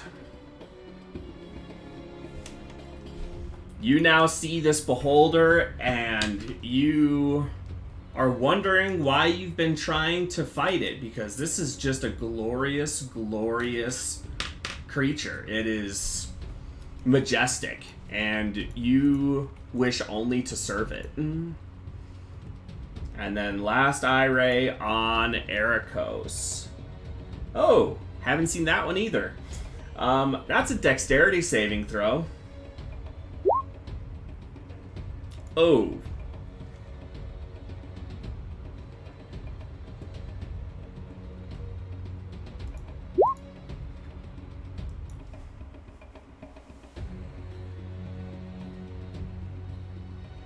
I'm really sorry. Ah, do it, man. Do it. You know I'm all about the game. You take... It's 10d10, right? Yeah, I rolled really fucking high. You take 70 points of necrotic damage and die. Okay. I'm going to take a nap then. It was a death ray. Yeah, I figured. As soon as you had the dexterity saving throw, that's probably what I got, since we hadn't seen that one yet. Echo, you are up. As you are still afraid, and you just watched Ericos get blasted with just a huge sum of necrotic energy, and yeah, he crumples to the ground, unmoving. His body's still there, though, right? His body is still there.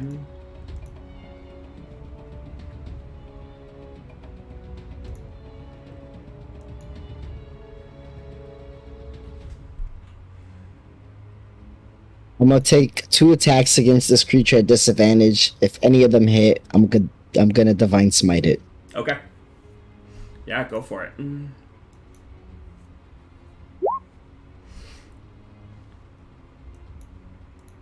Oh, and Bless is gone now. Oh.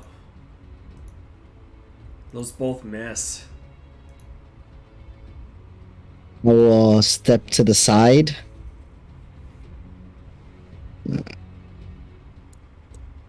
Oh man, I won't be able to summon a clone as this thing looks at me, right? If it's magical, no. Yeah, no. Yeah, use bonus action magically manifest a clone. That's my turn.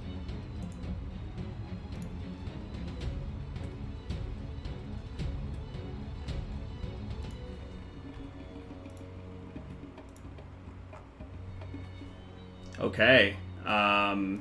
That takes us to Oz.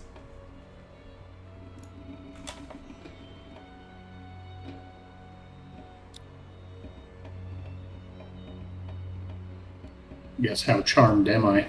Yeah, that's what I'm trying to figure out, because it just says charmed. So, let's go to the charmed condition. A charmed creature can't attack the charmer or target the charmer with harmful abilities or magical effects. And the charmer has advantage on any ability check to interact socially with the creature. So you don't have to fight your allies with this, at least. But you no longer see the beholder as a threat and cannot attack it.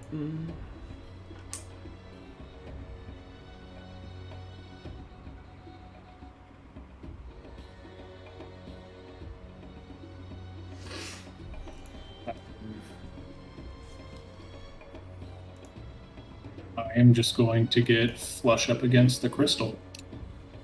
Okay. Right there. And that's my turn.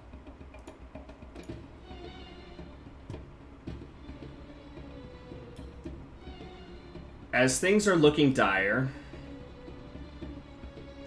Echo. Oh, you know what, Echo? Remake your wisdom save for your fear. You get to remake it every turn. Okay, you're no longer feared.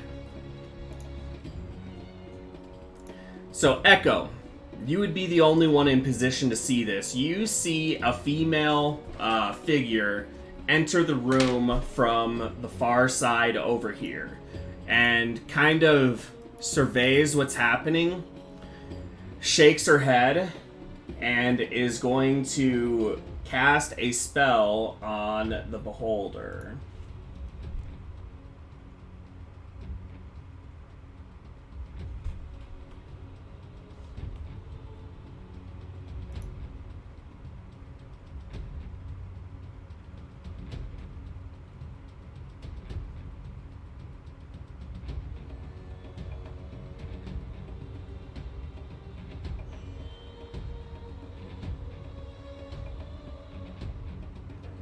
Okay. Yeah, she sees that things are very, very dire and is going to cast Otto's Irresistible Dance on the beholder. So all of a sudden, the beholder's eye stalks start kind of flopping around. And it starts kind of spinning in place and rotating and just moving around really randomly and strangely. And this figure calls out, "Quick, grab your downs! We need to get out of here."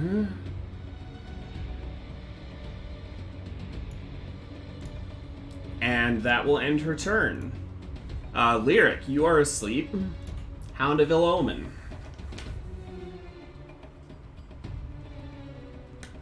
Is going to. Oh, it would have gotten an opportunity attack, I think, when the beholder moved last turn, wouldn't it have? Yeah. So you can go ahead and roll that. Nope. It still would have been an advantage, so. Okay, so you hit. Yeah.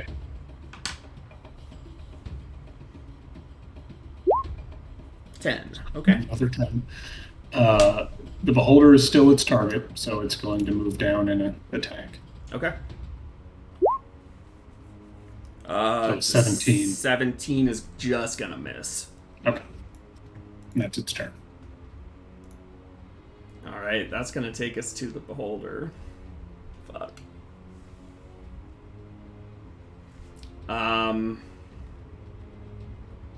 Yeah, there's really only 2 targets. So Echo's getting 2. Echo, I need a Constitution saving throw, please. Okay. You are... Oh, you take a little bit of damage there. Jesus, that's a high roll. You take 21 points of necrotic damage.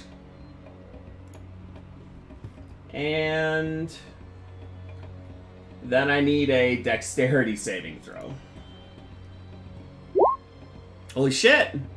Check you out. Nice. Okay, so you are not slowed. Which is very good for right now. Okay. Last one is going to go towards the mysterious figure. Of course. She gets killed instantly. No, it's the strength saving throw. She's a fucking wizard. Okay. Yeah, that's a 4. She fails and gets pulled 30 feet. There's nothing around. Well, no, there's crystals behind her to smash into, so she's going to get smashed up into that crystal. And she'll move 20 feet, so she's going to take 7 points of damage.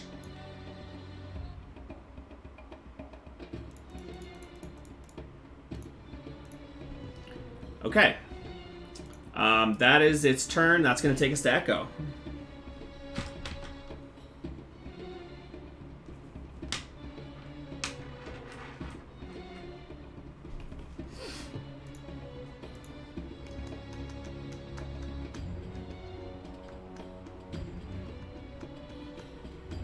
Echo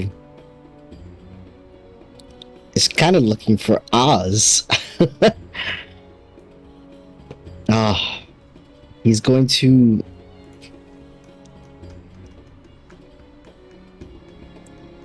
Hey, he's gonna grab Aracos. He's gonna pick up Aracos and he's just gonna try to run. Okay. Go ahead and make an athletics check to see how fast you can go. Because I'm going to say that you've got some adrenaline pumping, so there's a chance that you might not have to move at half speed if you roll high enough here. Okay, you are not moving at half speed. You just grab Ericos and you can just go.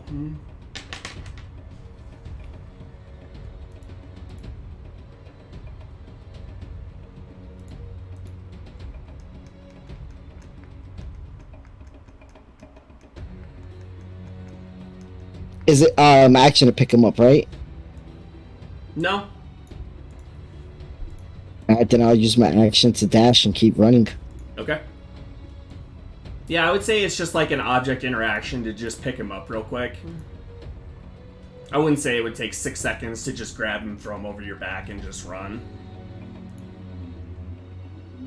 Yeah, so that's what Echo do, pick up Arcos and just try Okay. to run. Oz, you are up.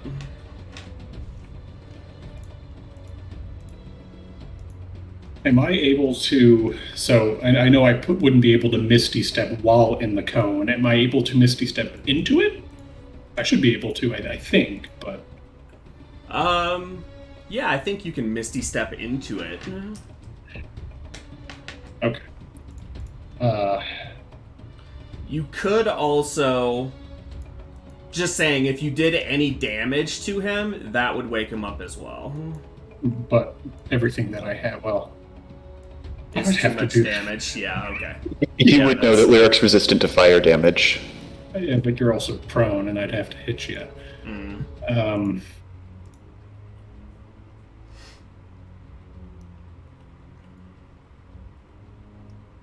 Alright, well, I will try a firebolt first. Okay.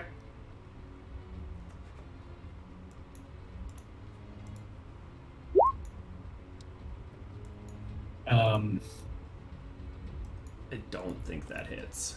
No, it Well- definitely doesn't. He's asleep, so he doesn't get his dex bonus. So what is just your... What would your AC be without your dex bonus be, Lyric? It would be 13. Okay, so it hits. Alright, you take 5 fire damage. Can't really be dexterous while you're sleeping.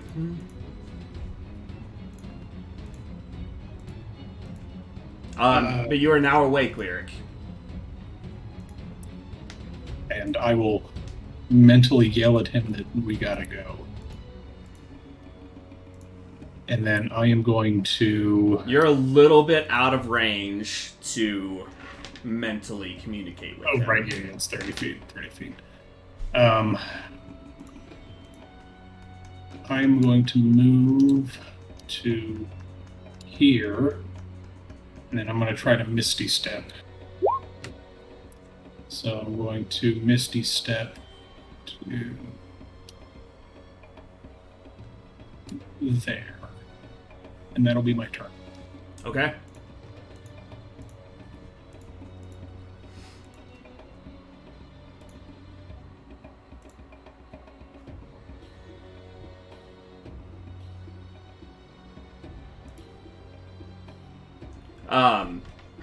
This new figure calls out to you, Oz.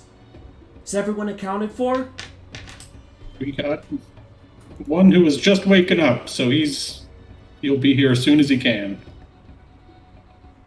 Okay.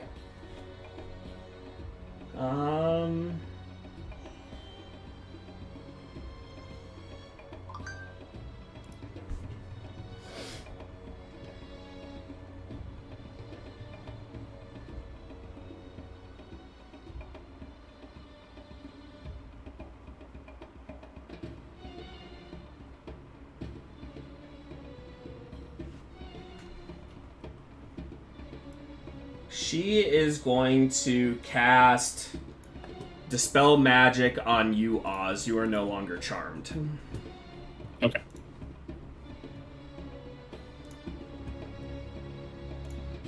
And then she is going to begin making her way out.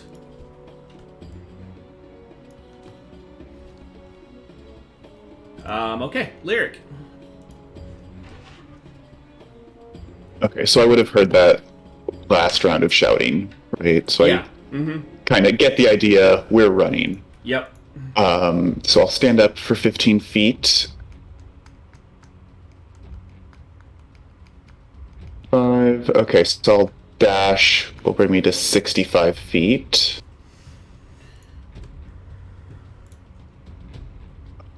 All the way down there. Yeah, that'll be my full turn. No bonus action. Okay. Anything from the hound? He will bite. Let me actually double check because there might be a range thing involved.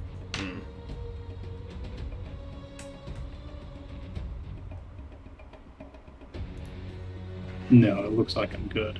So, yeah, he will just bite. It's an 18, that hits. Oh. I really do think that the Hound of Ill Omen has done the most damage At this to this point, thing. yeah.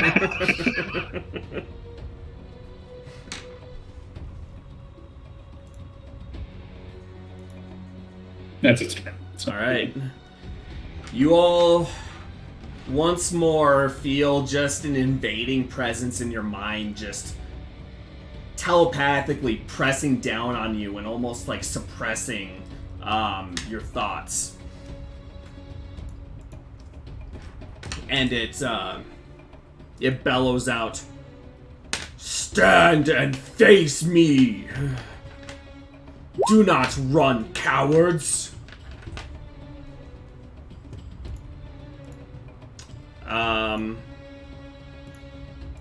I'm just gonna... That was just driving me crazy, so I'm just deleting that for now.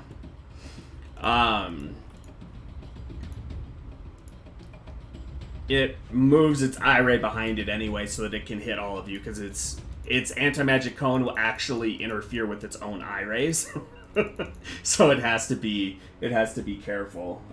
Okay, so we've got 1, 2. It's only got 3 people in sight, so it's gonna do one against Echo, one against Lyric, and one against Oz.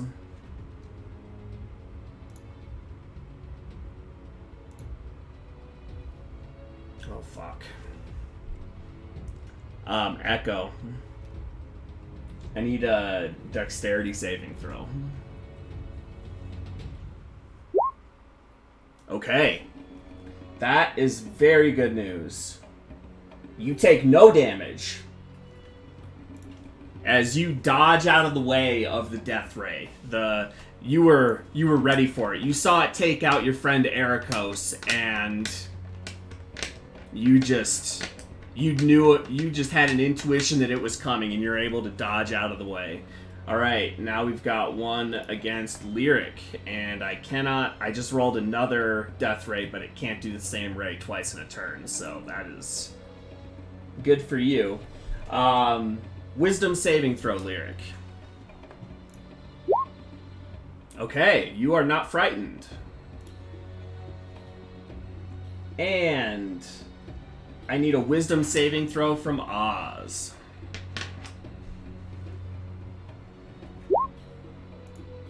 Oz falls asleep.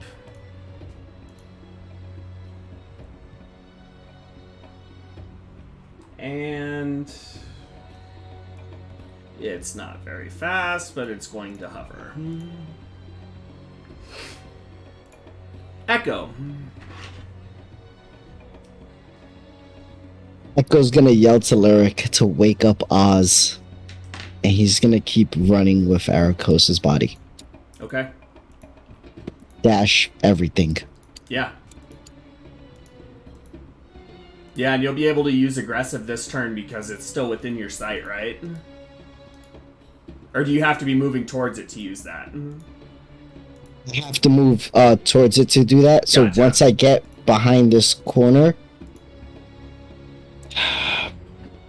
Echo's gonna put Arikos down and bonus action aggressive to move back into the room.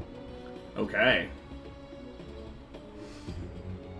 So you are dumping Ericos with her.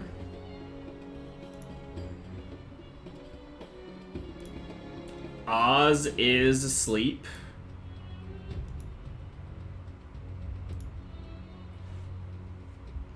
But where is all you hear echo before you turn and run back into the room?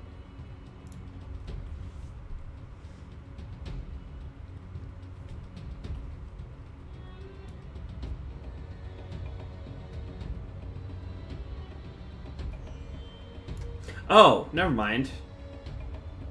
You know what? I'm really sorry. We have to redact some stuff. Oz, you are not asleep. Nothing else bad happened that turn. I forgot. The Beholder is dancing in place, and all it can do is make a saving throw. Everybody forgot that. I am very sorry. I completely forgot that it was fucking having its own little rave party. Beholder rave party. So did the rest of us. So Everybody's so shell-shocked right now. Okay, let me see what type of save it is. I think it's wisdom, but let me... Yep.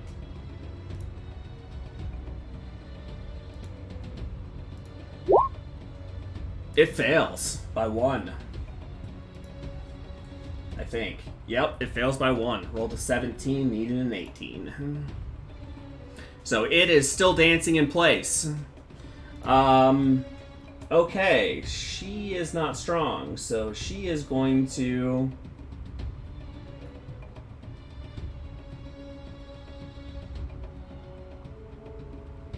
If Oz isn't asleep, then Echo will stay with Arikos' body. He'll still hold Okay. on to it.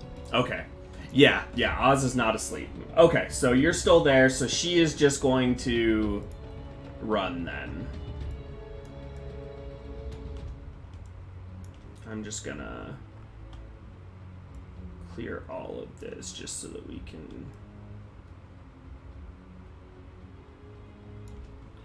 Oh, come on.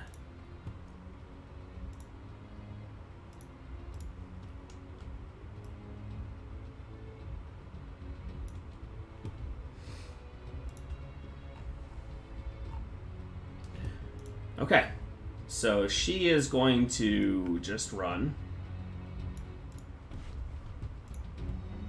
I would have just dashed in there with Echo.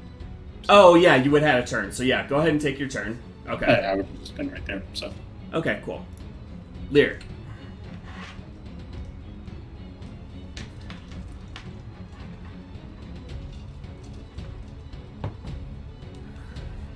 $60 feet into the hallway. All right. Anything from the hound? it'll bite again. Why Okay. not? Yeah, might as well. That hits. I can't believe how much this thing is hitting. And consistently double digits. So Yeah. All right. Beholder's turn. Wisdom saving throw. Failed again. 13. Echo. Sprinting with Arikos' body. Okay.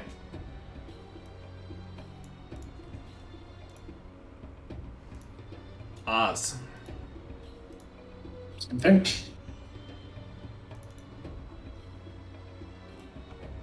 And Lenny will move as well. And Lyric.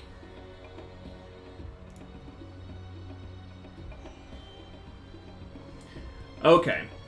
So at this point, it only has a movement speed of 20 feet. And at least one more turn is going to be burned with its saving throw. So I think we can safely take ourselves out of initiative at this point.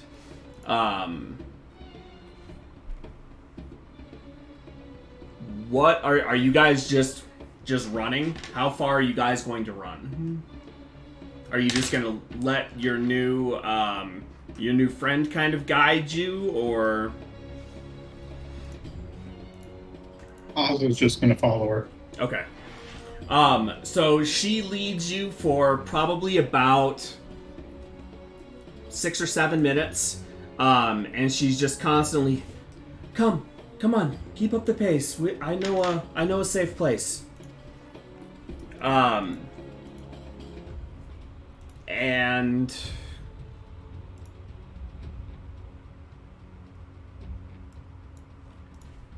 while this is happening, no, we'll save that. Okay, so you guys make it to a little kind of like a little like cave inside the obsidian passageway here that looks relatively safe. You guys have been sprinting for 6 or 7 minutes now, so you have you are fairly certain that you have either lost or the beholder is not going to be catching up to you at this point. With your guys' speed compared to it's going to be falling quite a ways behind. Let me make some wisdom saving throws just to see. Another fail. Okay, so it succeeded on its second turn, but it still would have been way behind. So you guys make it to this little cave, and you can set down Ericos if you'd like, as Eleni kind of pulls up and turns and faces you all and goes, your companion, is he okay? I see you're carrying him. Is he just unconscious? What's going on? I'm assuming that you're the ones that Haslick said were supposed to be assisting me, right? Yes. And as far as we know, he is more than just unconscious. During the whole run, Echo will be thinking very loudly, he's cold, and he'll just keep repeating it. And while Oz is talking, his hands are shaking very badly, and he is much paler than he normally is.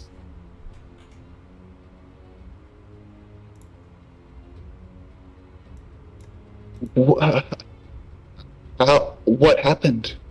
He saved me. How did he die?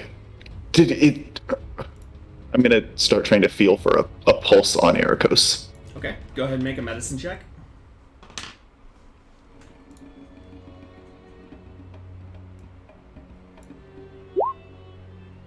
You do not find a pulse.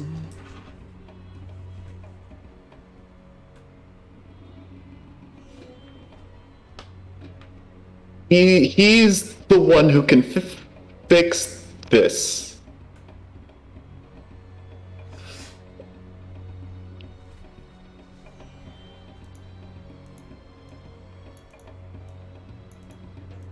Echo was just, he's panicked, he's crying, he's looking around, he's not letting Ericos go. And he's gonna look to this woman. Bring him back.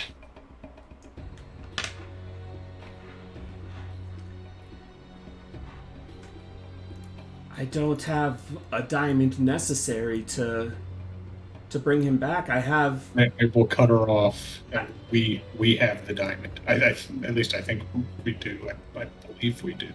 But Let me pull up the spell real quick.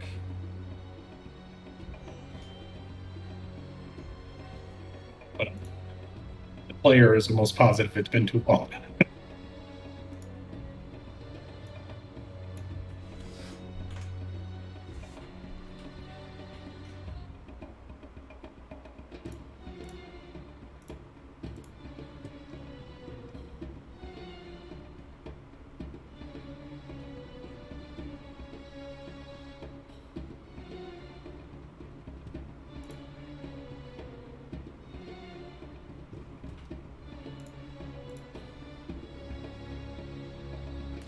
Okay.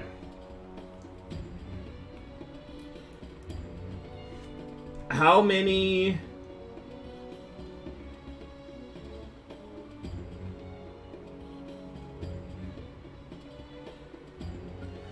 How many gold pieces worth of diamonds do you guys have?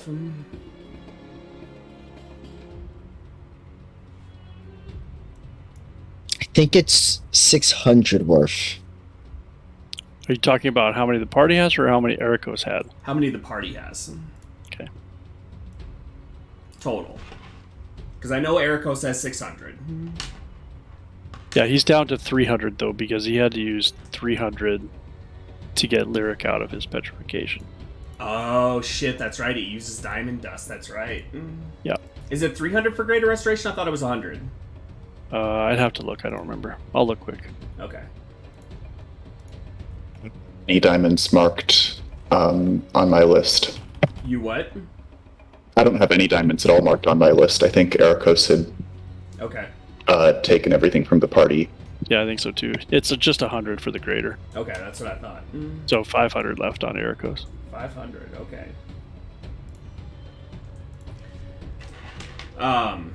She kind of takes the diamonds and looks at them and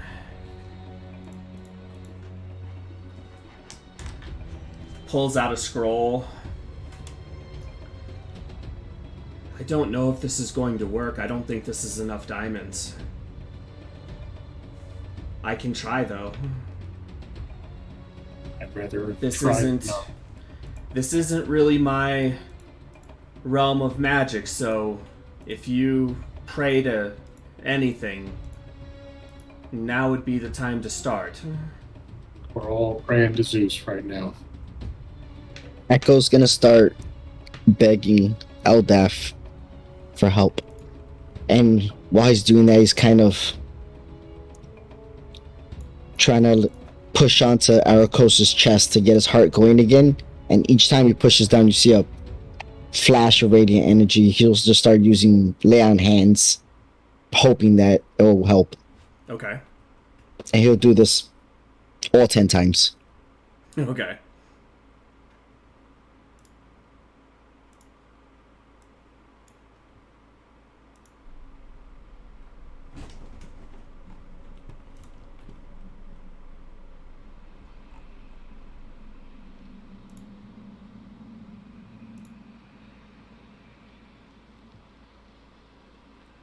Sorry, just making sure I've got this all set up. Okay, so you all hear Echo begin praying to some deity that you have probably never heard of. Is anybody else doing anything? I don't think Lyric has ever prayed before, but he pulls out a mark of the raven and kneels down across from Echo and starts begging more than praying, begging to the mists or to Zeus or to whatever's listening. Okay. Oz will. Well, he has prayed before. He's never prayed to Zeus, and he'll actually rest his hand, palm down, on the symbol of Zeus around Ericos' neck, and he will plead Zeus with everything that he's got to bring his disciple back. Okay. With that, I need Ericos.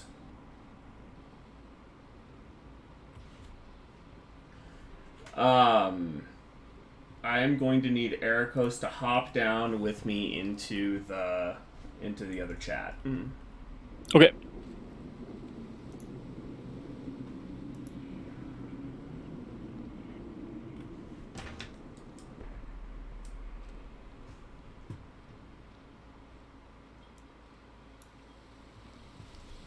Yeah, I couldn't get down there by myself. Okay, no worries.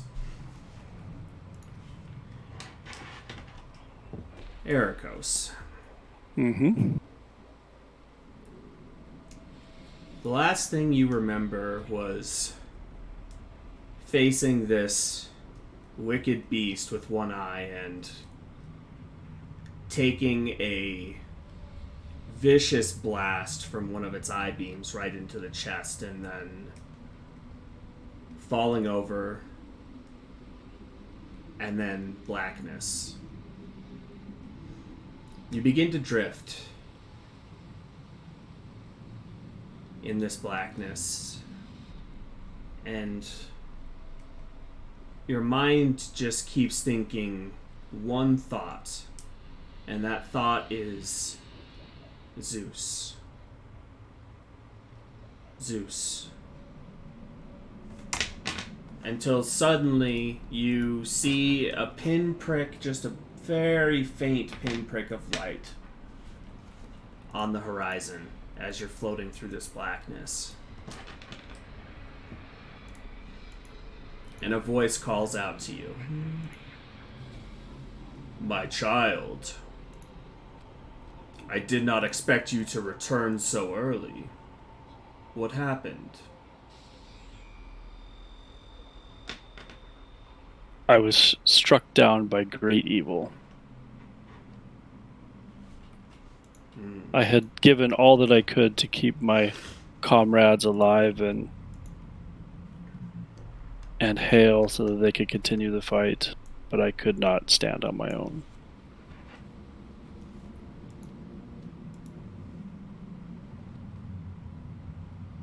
Well, I would expect nothing less from a disciple of mine to stand to the last, steadfast, holding up your allies. You do me proud. Thank you, Great One. So I have a question. Are you ready to return? Or do you have more you wish to do?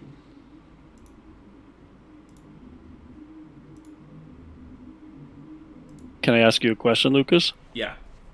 How bad will it fuck you up if I don't wish to return as this guy? I mean, you can roll another character if you want to, but it's up to you. I'm giving you an opportunity here, and it might not work, but I'm giving you an opportunity. Yeah, I hear you. I'm just trying to figure out in Ericos' mind what his actual decision would be. Yeah.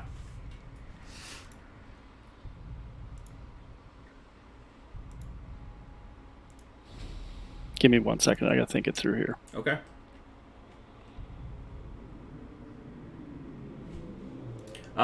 While you are doing, why don't you take a minute to think? I'm Yep. gonna go talk to everybody else for a second and do Okay. some stuff, and then I'll come back down and and then we can continue this from here. Sounds good.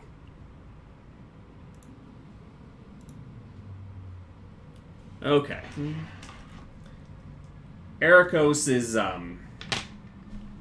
thinking over some stuff because I kind of put it to him. So what I am going to have you guys do is make some checks based on kind of your offerings of how you are trying to get Ericos back. So Echo, I think we'll start with you. I'll have you make I think it would probably be a religion check, with advantage because you are a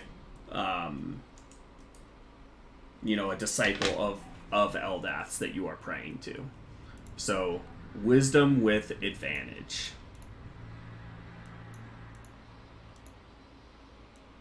Or, sorry, religion.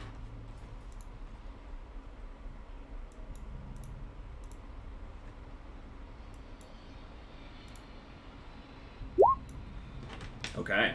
That's as good as it's gonna get. Yeah, no, that's great. That's a very good start. Lyric. Describe to me what you were doing again? I think I said begging with the forces of the universe. Okay. I am going to have you roll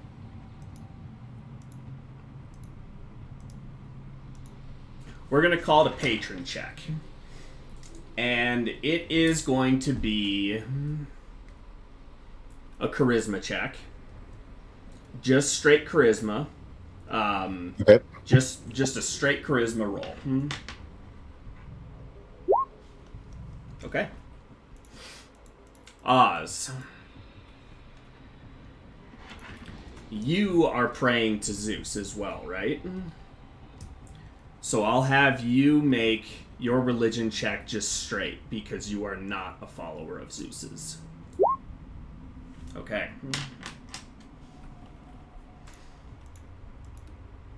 Alright. I'm gonna go hop back down to Ericos now.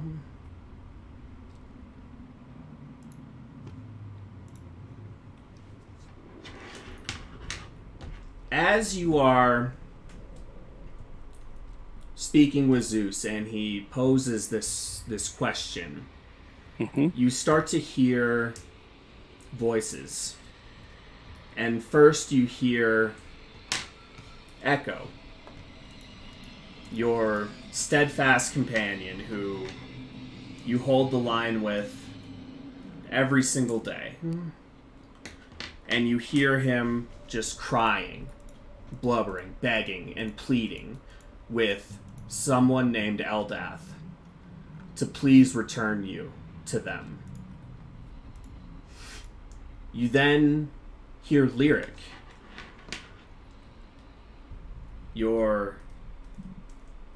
I guess if you guys were to have a leader, it would probably be him at this point. He's kind of your moral center and kind of the, I guess the de facto leader of your little group here. And you hear him just sending it out to the universe, asking powers far greater than he even comprehends to please send you back to them. And then last, you hear your friend Oz. And you actually feel him.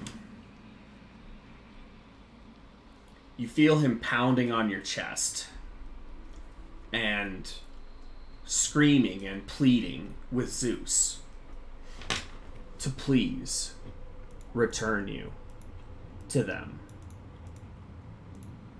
Your companions are not ready for you to go.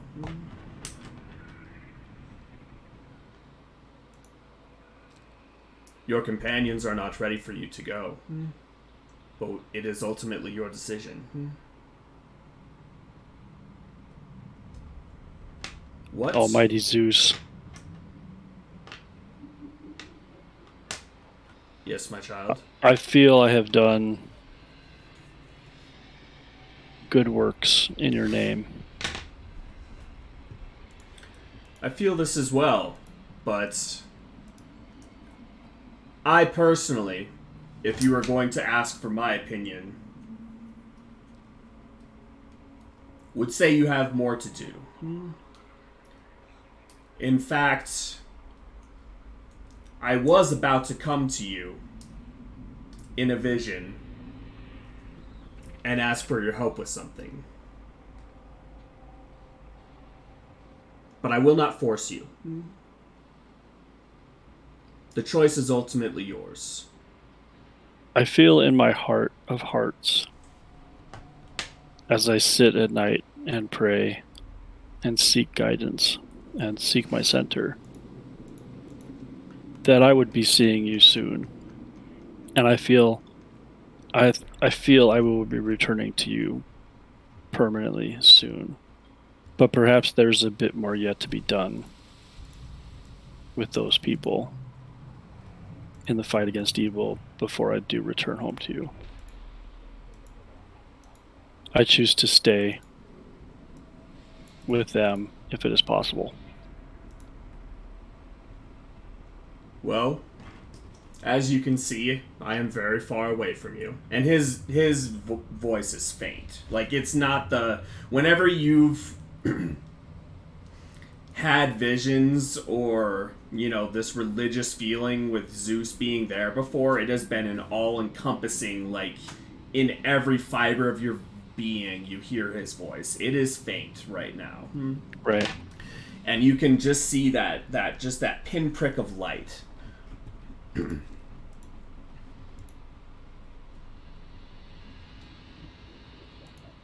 If you have any power to send me back to my friends, please do so. Very well. Let me see what I can do.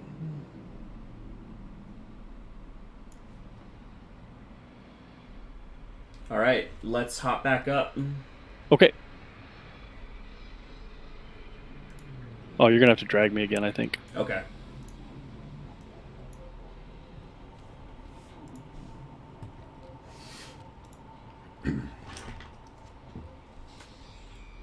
Eleni unwraps the scroll, and Oz, you can see that this is written in an ancient language that you do not comprehend. It is arcane glyphs and sigils, and the magic is beyond you. You would have no idea what to do with this scroll, but you're kind of looking over her shoulder as she unwraps it, and she kind of looks to you all and, please don't hold this against me if it doesn't work. This is not my type of magic. I don't really know what I'm doing. And like I said, it's not enough diamonds. I don't know what I'm doing. I I'll don't kind of stop her just partway through. Please, just try. That's all we ask.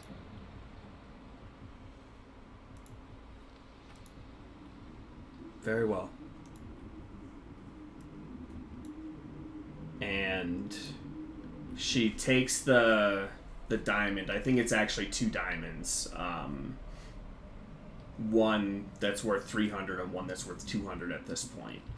And she takes the 2 diamonds and sets them on Eriko's chest.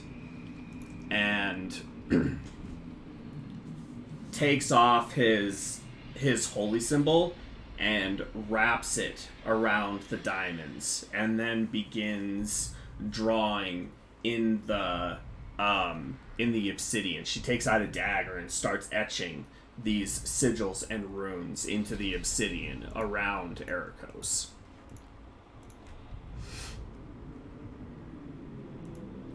And I heard you praying to Zeus. Is that his deity? Yes. Very well. I don't know much about Zeus, but here goes nothing, I suppose. And she begins to incant in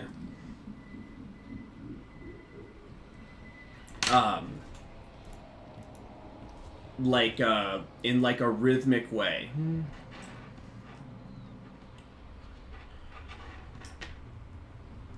Our father Zeus, who art in the heavens with the other gods of the pantheons, please return to us your follower, Erikos. He has more to do and is not yet done with his time here. Please, return him to us.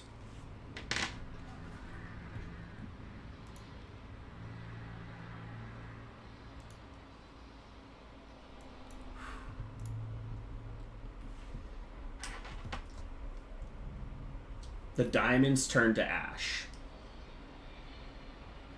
So does the holy symbol.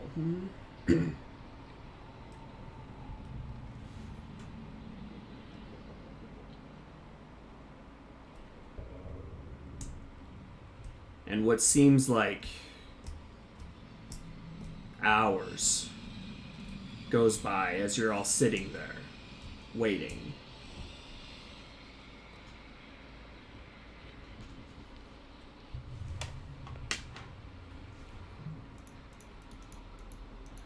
Until Oz. Actually, I think it's Echo has the highest passive perception out of you. Echo, you see the rise of chest on Ericos once more.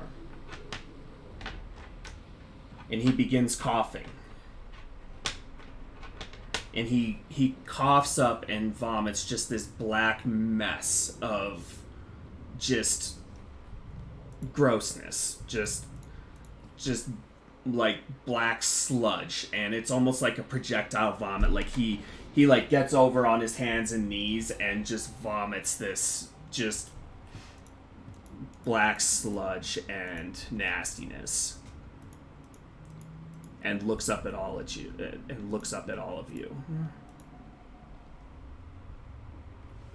Just so you know, I rolled on that. I set the DC at 10. I rolled a fucking 10 to bring you back on that. Because the nat 1 canceled out the nat 20. I was setting your guys' DCs at 15. So Lyric technically had a pass. But you needed 2 successes to bring him back. So the last one was the actual casting of the spell, and I set the DC at 10, and she rolled a fucking 10. Damn. I will take a picture of it for posterity's sake. Please do.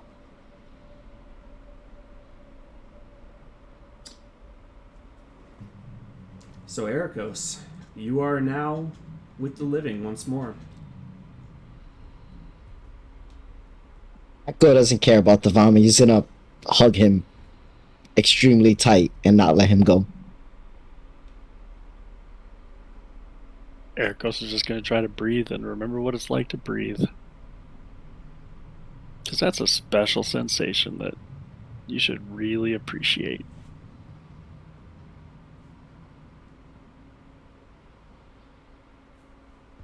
Jesus.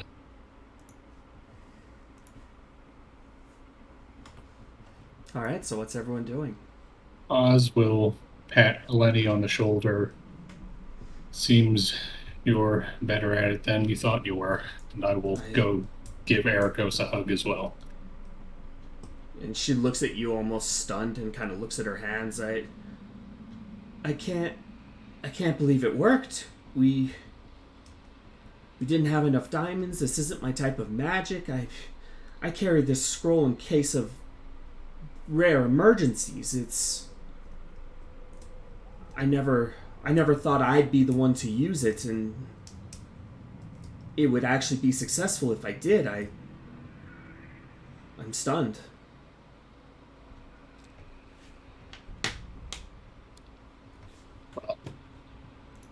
Thank you. I think I speak for all of us. Thank you. Of course. Yeah, once Ericos can get out of Echo's embrace, he's going to drop to his knees in prayer for a while. Okay. He's not going to say a word. Ericos, you'll notice that in your hand you have the little thunderbolt that you gave Echo for bravery. Okay, cool. I'm guessing I'll also probably notice as I reach up, because whenever I pray, I put my hand on my necklace, and that's gone. It is gone. But Okay. you have this thunderbolt that will work in the meantime until you're able to replace your holy symbol, so you can still cast your spells. Cool.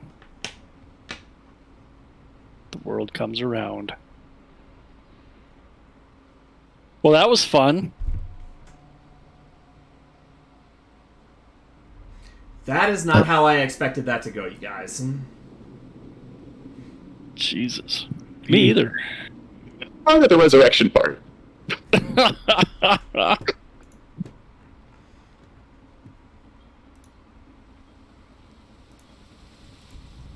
I actually had given her a scroll of resurrection that she was going to give you guys for helping complete this. So she actually did have that on her. I wasn't just making that up to fit into the moment. That was going to be your guys's, prize for helping her, was going to be a scroll of actual resurrection. So yeah, that's just crazy how that worked out.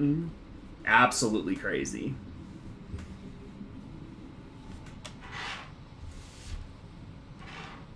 Uh, uh, are you feeling alright? Ericos is too deep in prayer to even notice any conversation coming his way right now.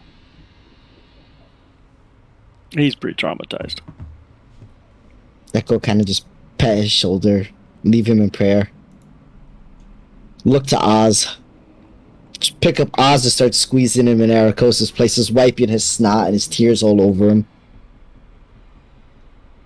Yeah, okay. Yeah, get it all out. It's fine. You did good, Echo. I didn't do anything. I couldn't even hit that thing. Well, you brought Ericos with us, and I think that's the most important thing that you could have done in that moment. But I had to leave Lyric. I'm here. Yeah. That's what I was for, to make sure he got along with us. So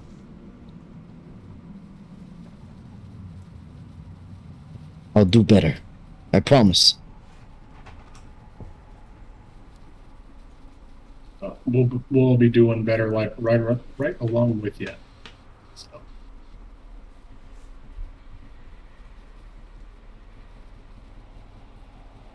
We couldn't do anything.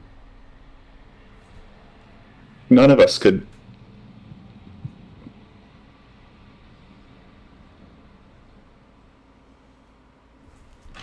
And I'll turn and look directly at Lenny.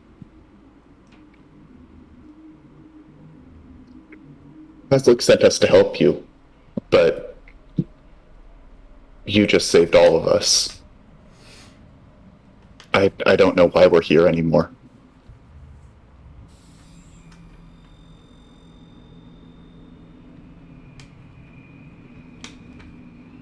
Yes, beholders are quite fearsome beasts. I snuck past it on my way through. I did not want to tangle with it. Especially with all of the minions and everything that it had. If it was just by itself, it wouldn't pose so big of a threat, but with all of those minions and yes, that was not a good situation. I'm glad I happened to be coming back through the tunnels at the time you were fighting. That was fortuitous, to say the least. I had received word from Haslick that you all were coming, so I was coming back into the tunnels to greet you and lead you to Gravedrinker's lair. And I found you all like that. It was scary. We fought a bunch of things on the way in. A giant lizard that scratches, a couple worms, squid face people, and Jello. And don't lick the walls. It hurts a lot. Okay. Yes, there are many dangers in the Underdark, though this isn't truly the Underdark, as I think it's more like displaced Underdark.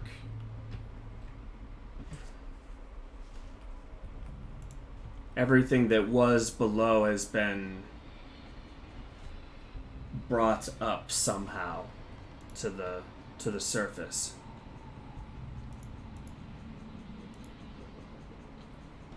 Luckily, I can turn invisible and it's just me, so I was able to sneak my way fairly easily past everything that you just described.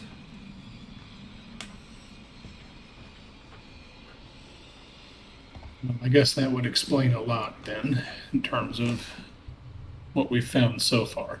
But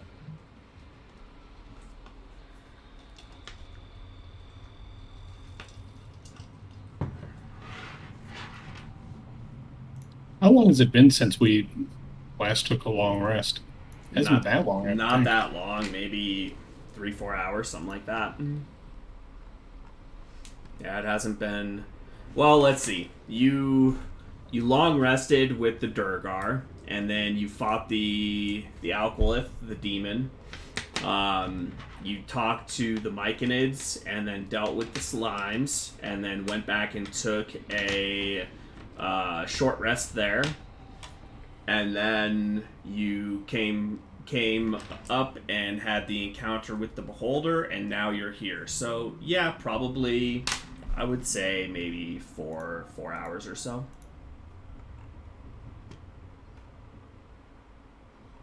And a few hours passed while we were waiting for Arcos to come back, right? No, I said it felt like hours. It was just a couple minutes though. Oh, okay. It did feel like hours.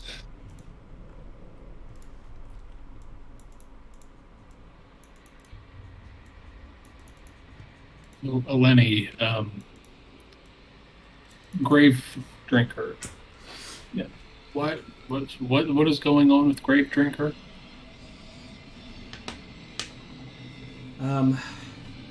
Well, I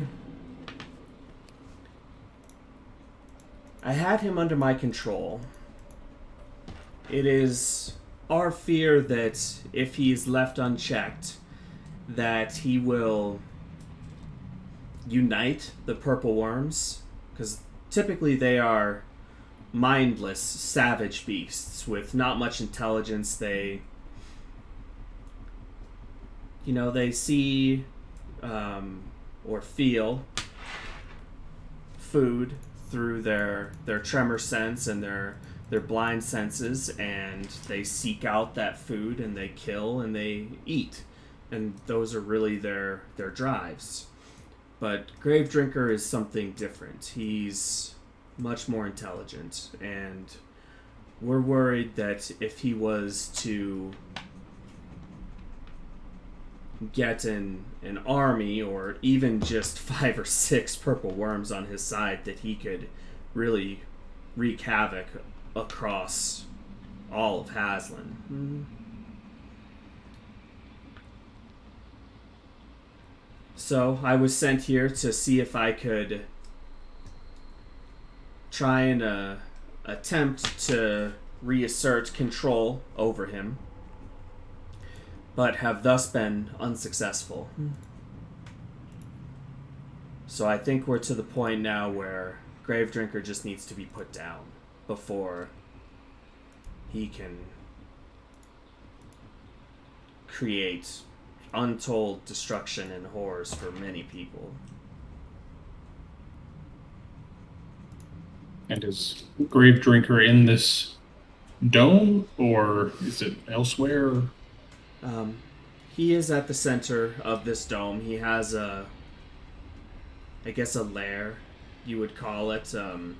It's a large opening in the center of the dome. Couple 100 feet across. It's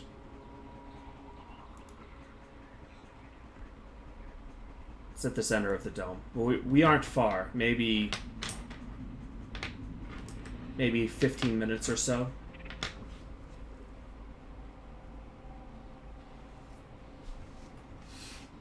All right. Well, I think we will probably want to at least take the rest of the day, to say the least, before diving into that problem. Understandable after what you've gone through. I was kind of thinking that that would be the case.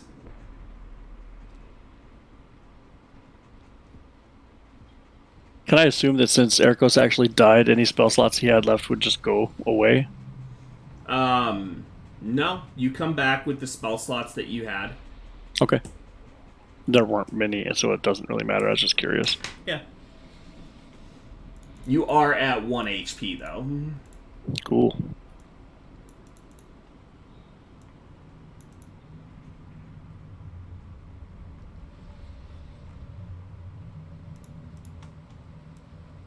And this area we're in, does it look like Eleni's, like, living cavern?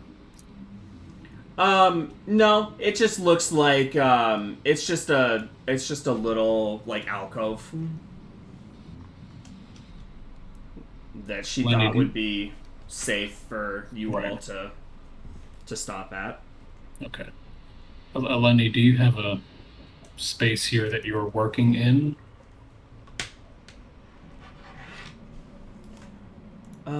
No, not really. I just kind of move around. If there are things that are going to bother me, I simply turn invisible and go somewhere else. I wasn't about to make a home here. This is not a hospitable place. No, it definitely isn't. Would you happen to have any spells that would keep us safe for the night? Or at least, take some time to rest and. I do have a spell called Tiny Hut that I would be able to cast. Okay. Would keep us safe for 8 hours at least. And then maybe not immediately, since we still have plenty of time in the day. I think it's hard to tell in here, but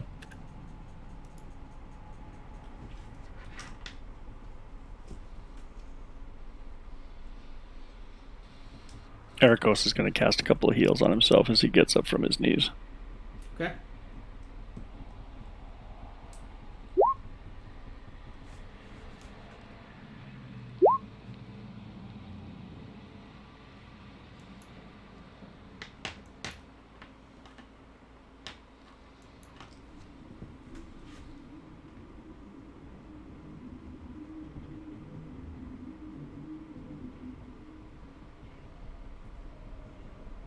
Well, we have a couple of hours, you're saying, until you'll be ready to rest. Is there anything... Do you have any questions for me? Is there anything in particular you all would like to do?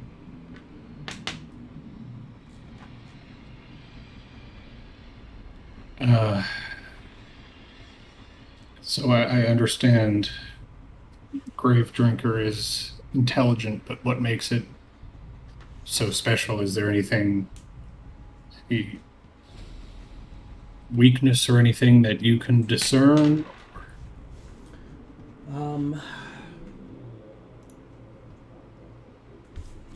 I don't know about weaknesses, but I do know that acid and poison are not effective against him. You said that Gravedrinker could bring worms together. Yes, we believe that he can. Is he like a queen bee? Do they have to listen to him? Not exactly sure how it works, but he does seem to have some control over the other purple worms when they come into contact with each other.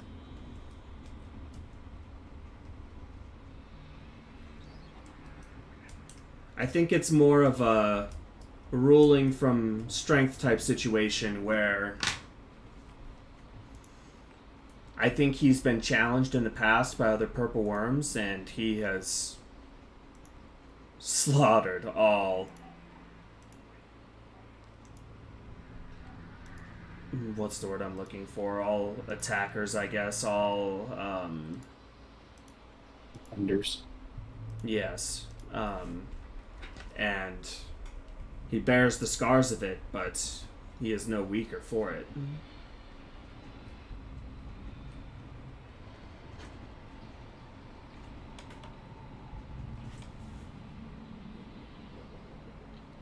And its layer, is it just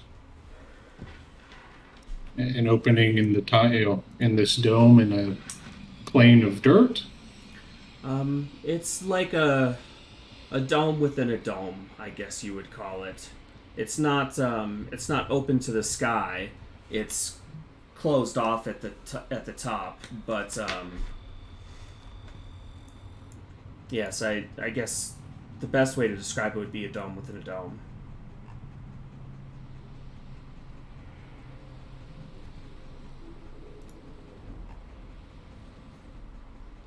He's not. Well, at least he wasn't. But I don't think that he's out and about right now. If you wanted, we could scout his lair.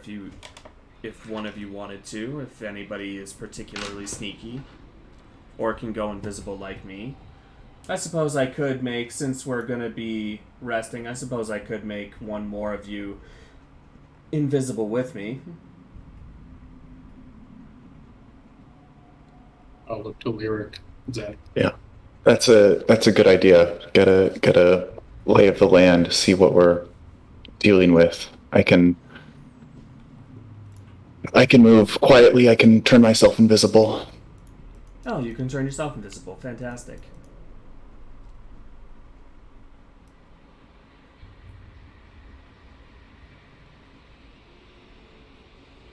Let me cast a spell real quick and just find out exactly where Gravedrinker is, just to make sure that he's not going to surprise us. And she... That's not a ritual spell, I don't think, no. She just kind of, does an incantation real quick and kind of closes her eyes and... Yes, I think he's below ground resting right now. Though, if we get too close, he will sense that we're stepping upon his lair, so it's best to look from a distance. Like I said, he can, and all purple worms can sense the vibrations in the ground, so it's best to be careful. But yeah, you guys can go and scout it if you would like to. Let's. Okay. So you make your way. It's about 10-15 minutes, and you finally come to a large opening in the obsidian passageways here, and this is what you see. Large rock formations jut up out of the earth, and there are large holes all over the place, along with some more of those luminous crystals that you saw in the Beholder's lair. It's a fairly decent sized, dome, but nothing too huge or anything like that. But this is kind of what you're looking at. The entrance that you guys would be coming from is over here. On the bottom side of the map.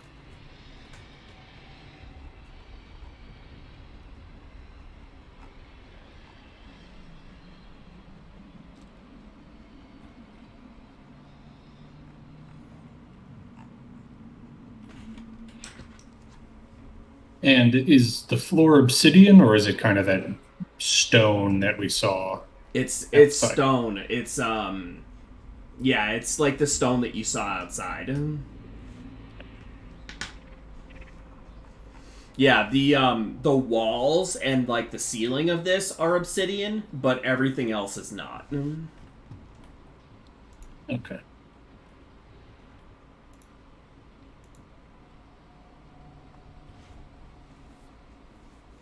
And the rocks in the center are, I assume, kind of similar to outside, where more than likely Gravedrinker would be able to be level with those rocks if it were to be emerged from the rock.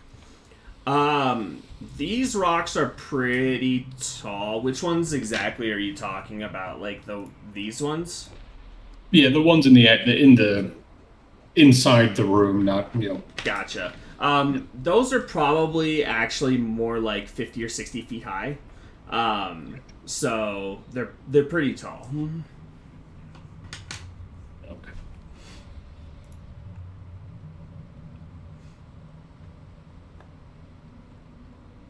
And do they go straight up or they sloped? This one is sloped. This one is kind of straight up and then sloped. This one is like straight up, and then it has a shelf, and then it is straight up again. And then this one has a little bit of slope, but is mostly straight. It's just kind of jutting straight up. So you've kind of got differing, differing levels and stuff on these. But it looks like the easiest one to climb up would probably be this one here. If you were going to climb one up on one.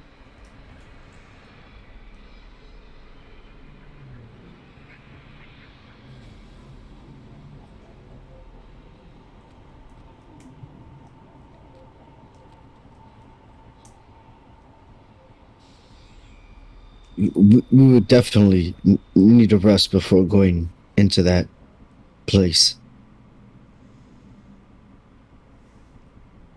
Oh, did you go with? I thought it was just Lyric and Eleni. No, Echo would say that after they described the room to everybody. Oh, okay, gotcha. Yeah. Yeah, no, Echo's gonna stay with Aracos, especially after what happened. Okay. And Echo kind of feels guilty since he was right next to him and couldn't prevent it. Yeah. And while they're away, Oz will healing hands Ericos for 10. Okay. Okay. Noted. Thank you.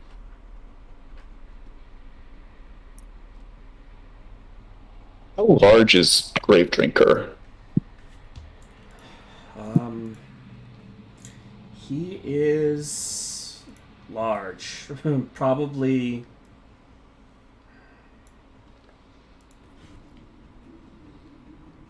40, 50 feet long. And,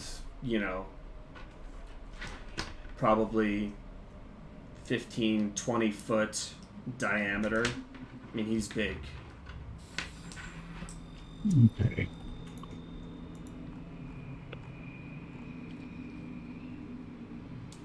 If you're looking for the actual size classification, it's gargantuan. But that's about how big he is. It is 15 to 20 by like 40 or 50 feet. Yeah, both of those elements are good to know. Yeah.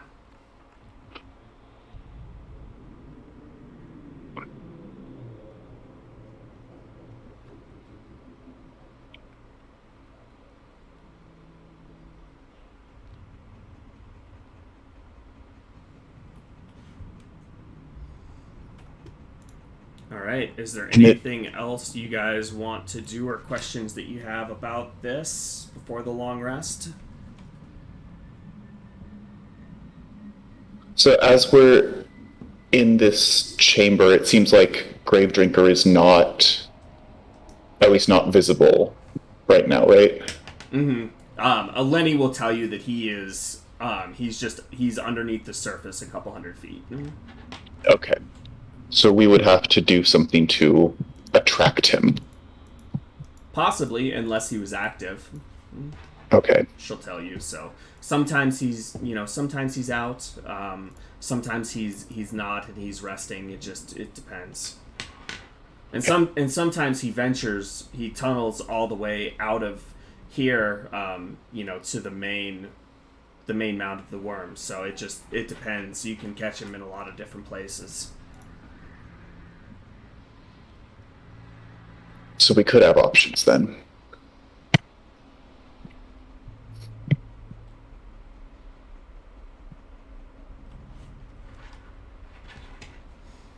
Options as far as what?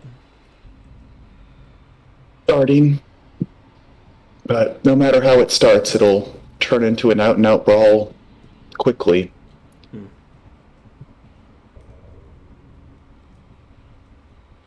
Just do what we can to keep ourselves safe for as long as possible.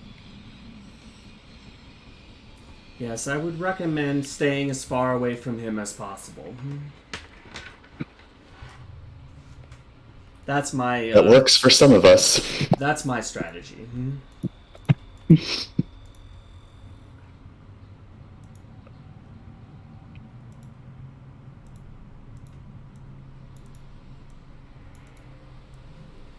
Shall we rest then?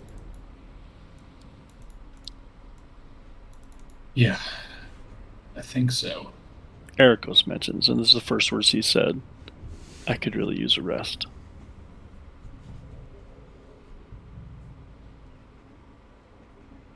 He'll also look at each one of you and say, when I was gone, I felt you, and that's what brought me back. And then he's just going to lay down and go sleep. Echo starts crying again.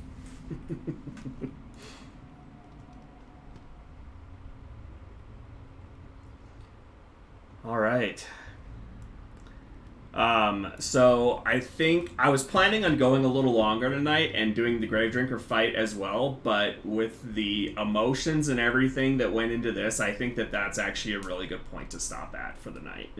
That works really well for me too, because I got to figure out how that's going to affect Ericos' like mental state and shit. So yeah, I was just kind of thinking that with the emotions and everything that go into a character dying and then almost not being brought back and just everything that goes into it, that's a lot of emotions. So I think that's a very good point to stop at, and then we will pick it up in 2 weeks and we can do the Gravedrinker fight then, because it could be a 2 or 3 hour fight. So perfect. And we've already been going for 3 hours, so holy crap, you guys, that is not how I expected tonight to go at all. That was intense as hell. Jesus. Holy crap. Echo was like one roll away from going down like the Oathbreaker path because he was just furious.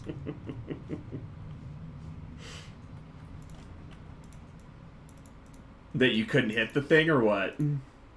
No, Echo was about to go primal after Lyric and then Aracos. Like he couldn't. Yeah. He felt so helpless. Like peace was not about to be an option. Yeah. Yep. Yeah, that was some intense shit, man. No question. It definitely was. I didn't expect you guys to have that much trouble with that fight. I thought it was going to go a lot easier than that. Because you guys normally just mop the floor with stuff, so I was not expecting that to be as much of a challenge as it was. You know, I think a large part of the problems that we've had lately is the fact that because I've been rolling such bad initiative, like when it gets to be my turn, I know that Bless has helped us out a ton over the course of this campaign, but lately I've just struggled getting it out there because by the time it gets to my turn, somebody's fucking getting the shit beat out of them already, and I've got to fucking do something. I don't have time to get Bless out anymore. Yeah. Because my initiative is so bad. So the same in that fight. Like I couldn't get it out because I was so far behind, and then we needed it for the saving throws and just couldn't get them. So I will say that in this particular scenario, you had every opportunity to cast Bless before that fight started. Oh, 100%. Absolutely. And that was... I knew that going in, too. And he just flat out didn't. Yeah.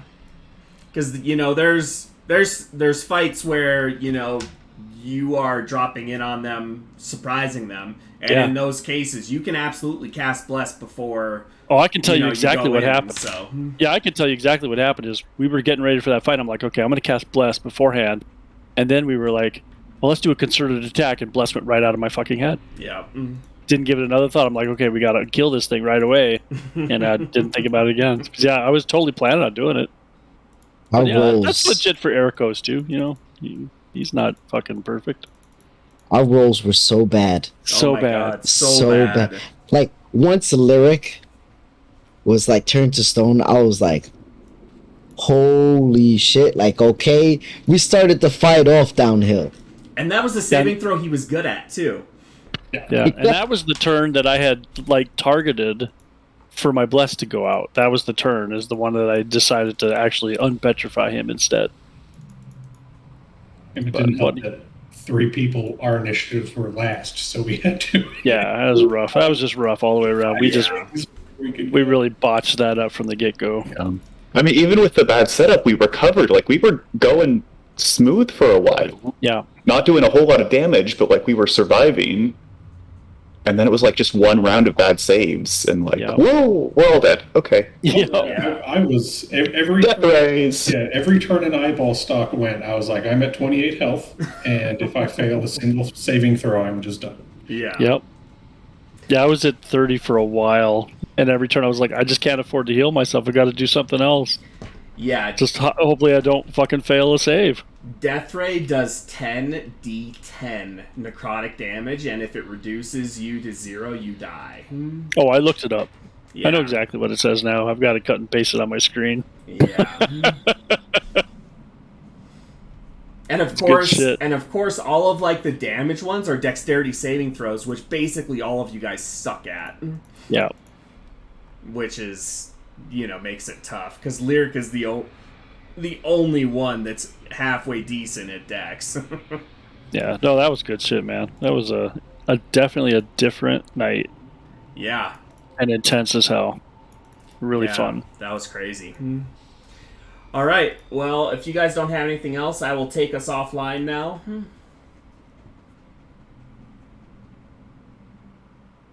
All right. Good night, everyone. Thank you for watching. We appreciate it if you did. And yeah, we will see you in 2 weeks.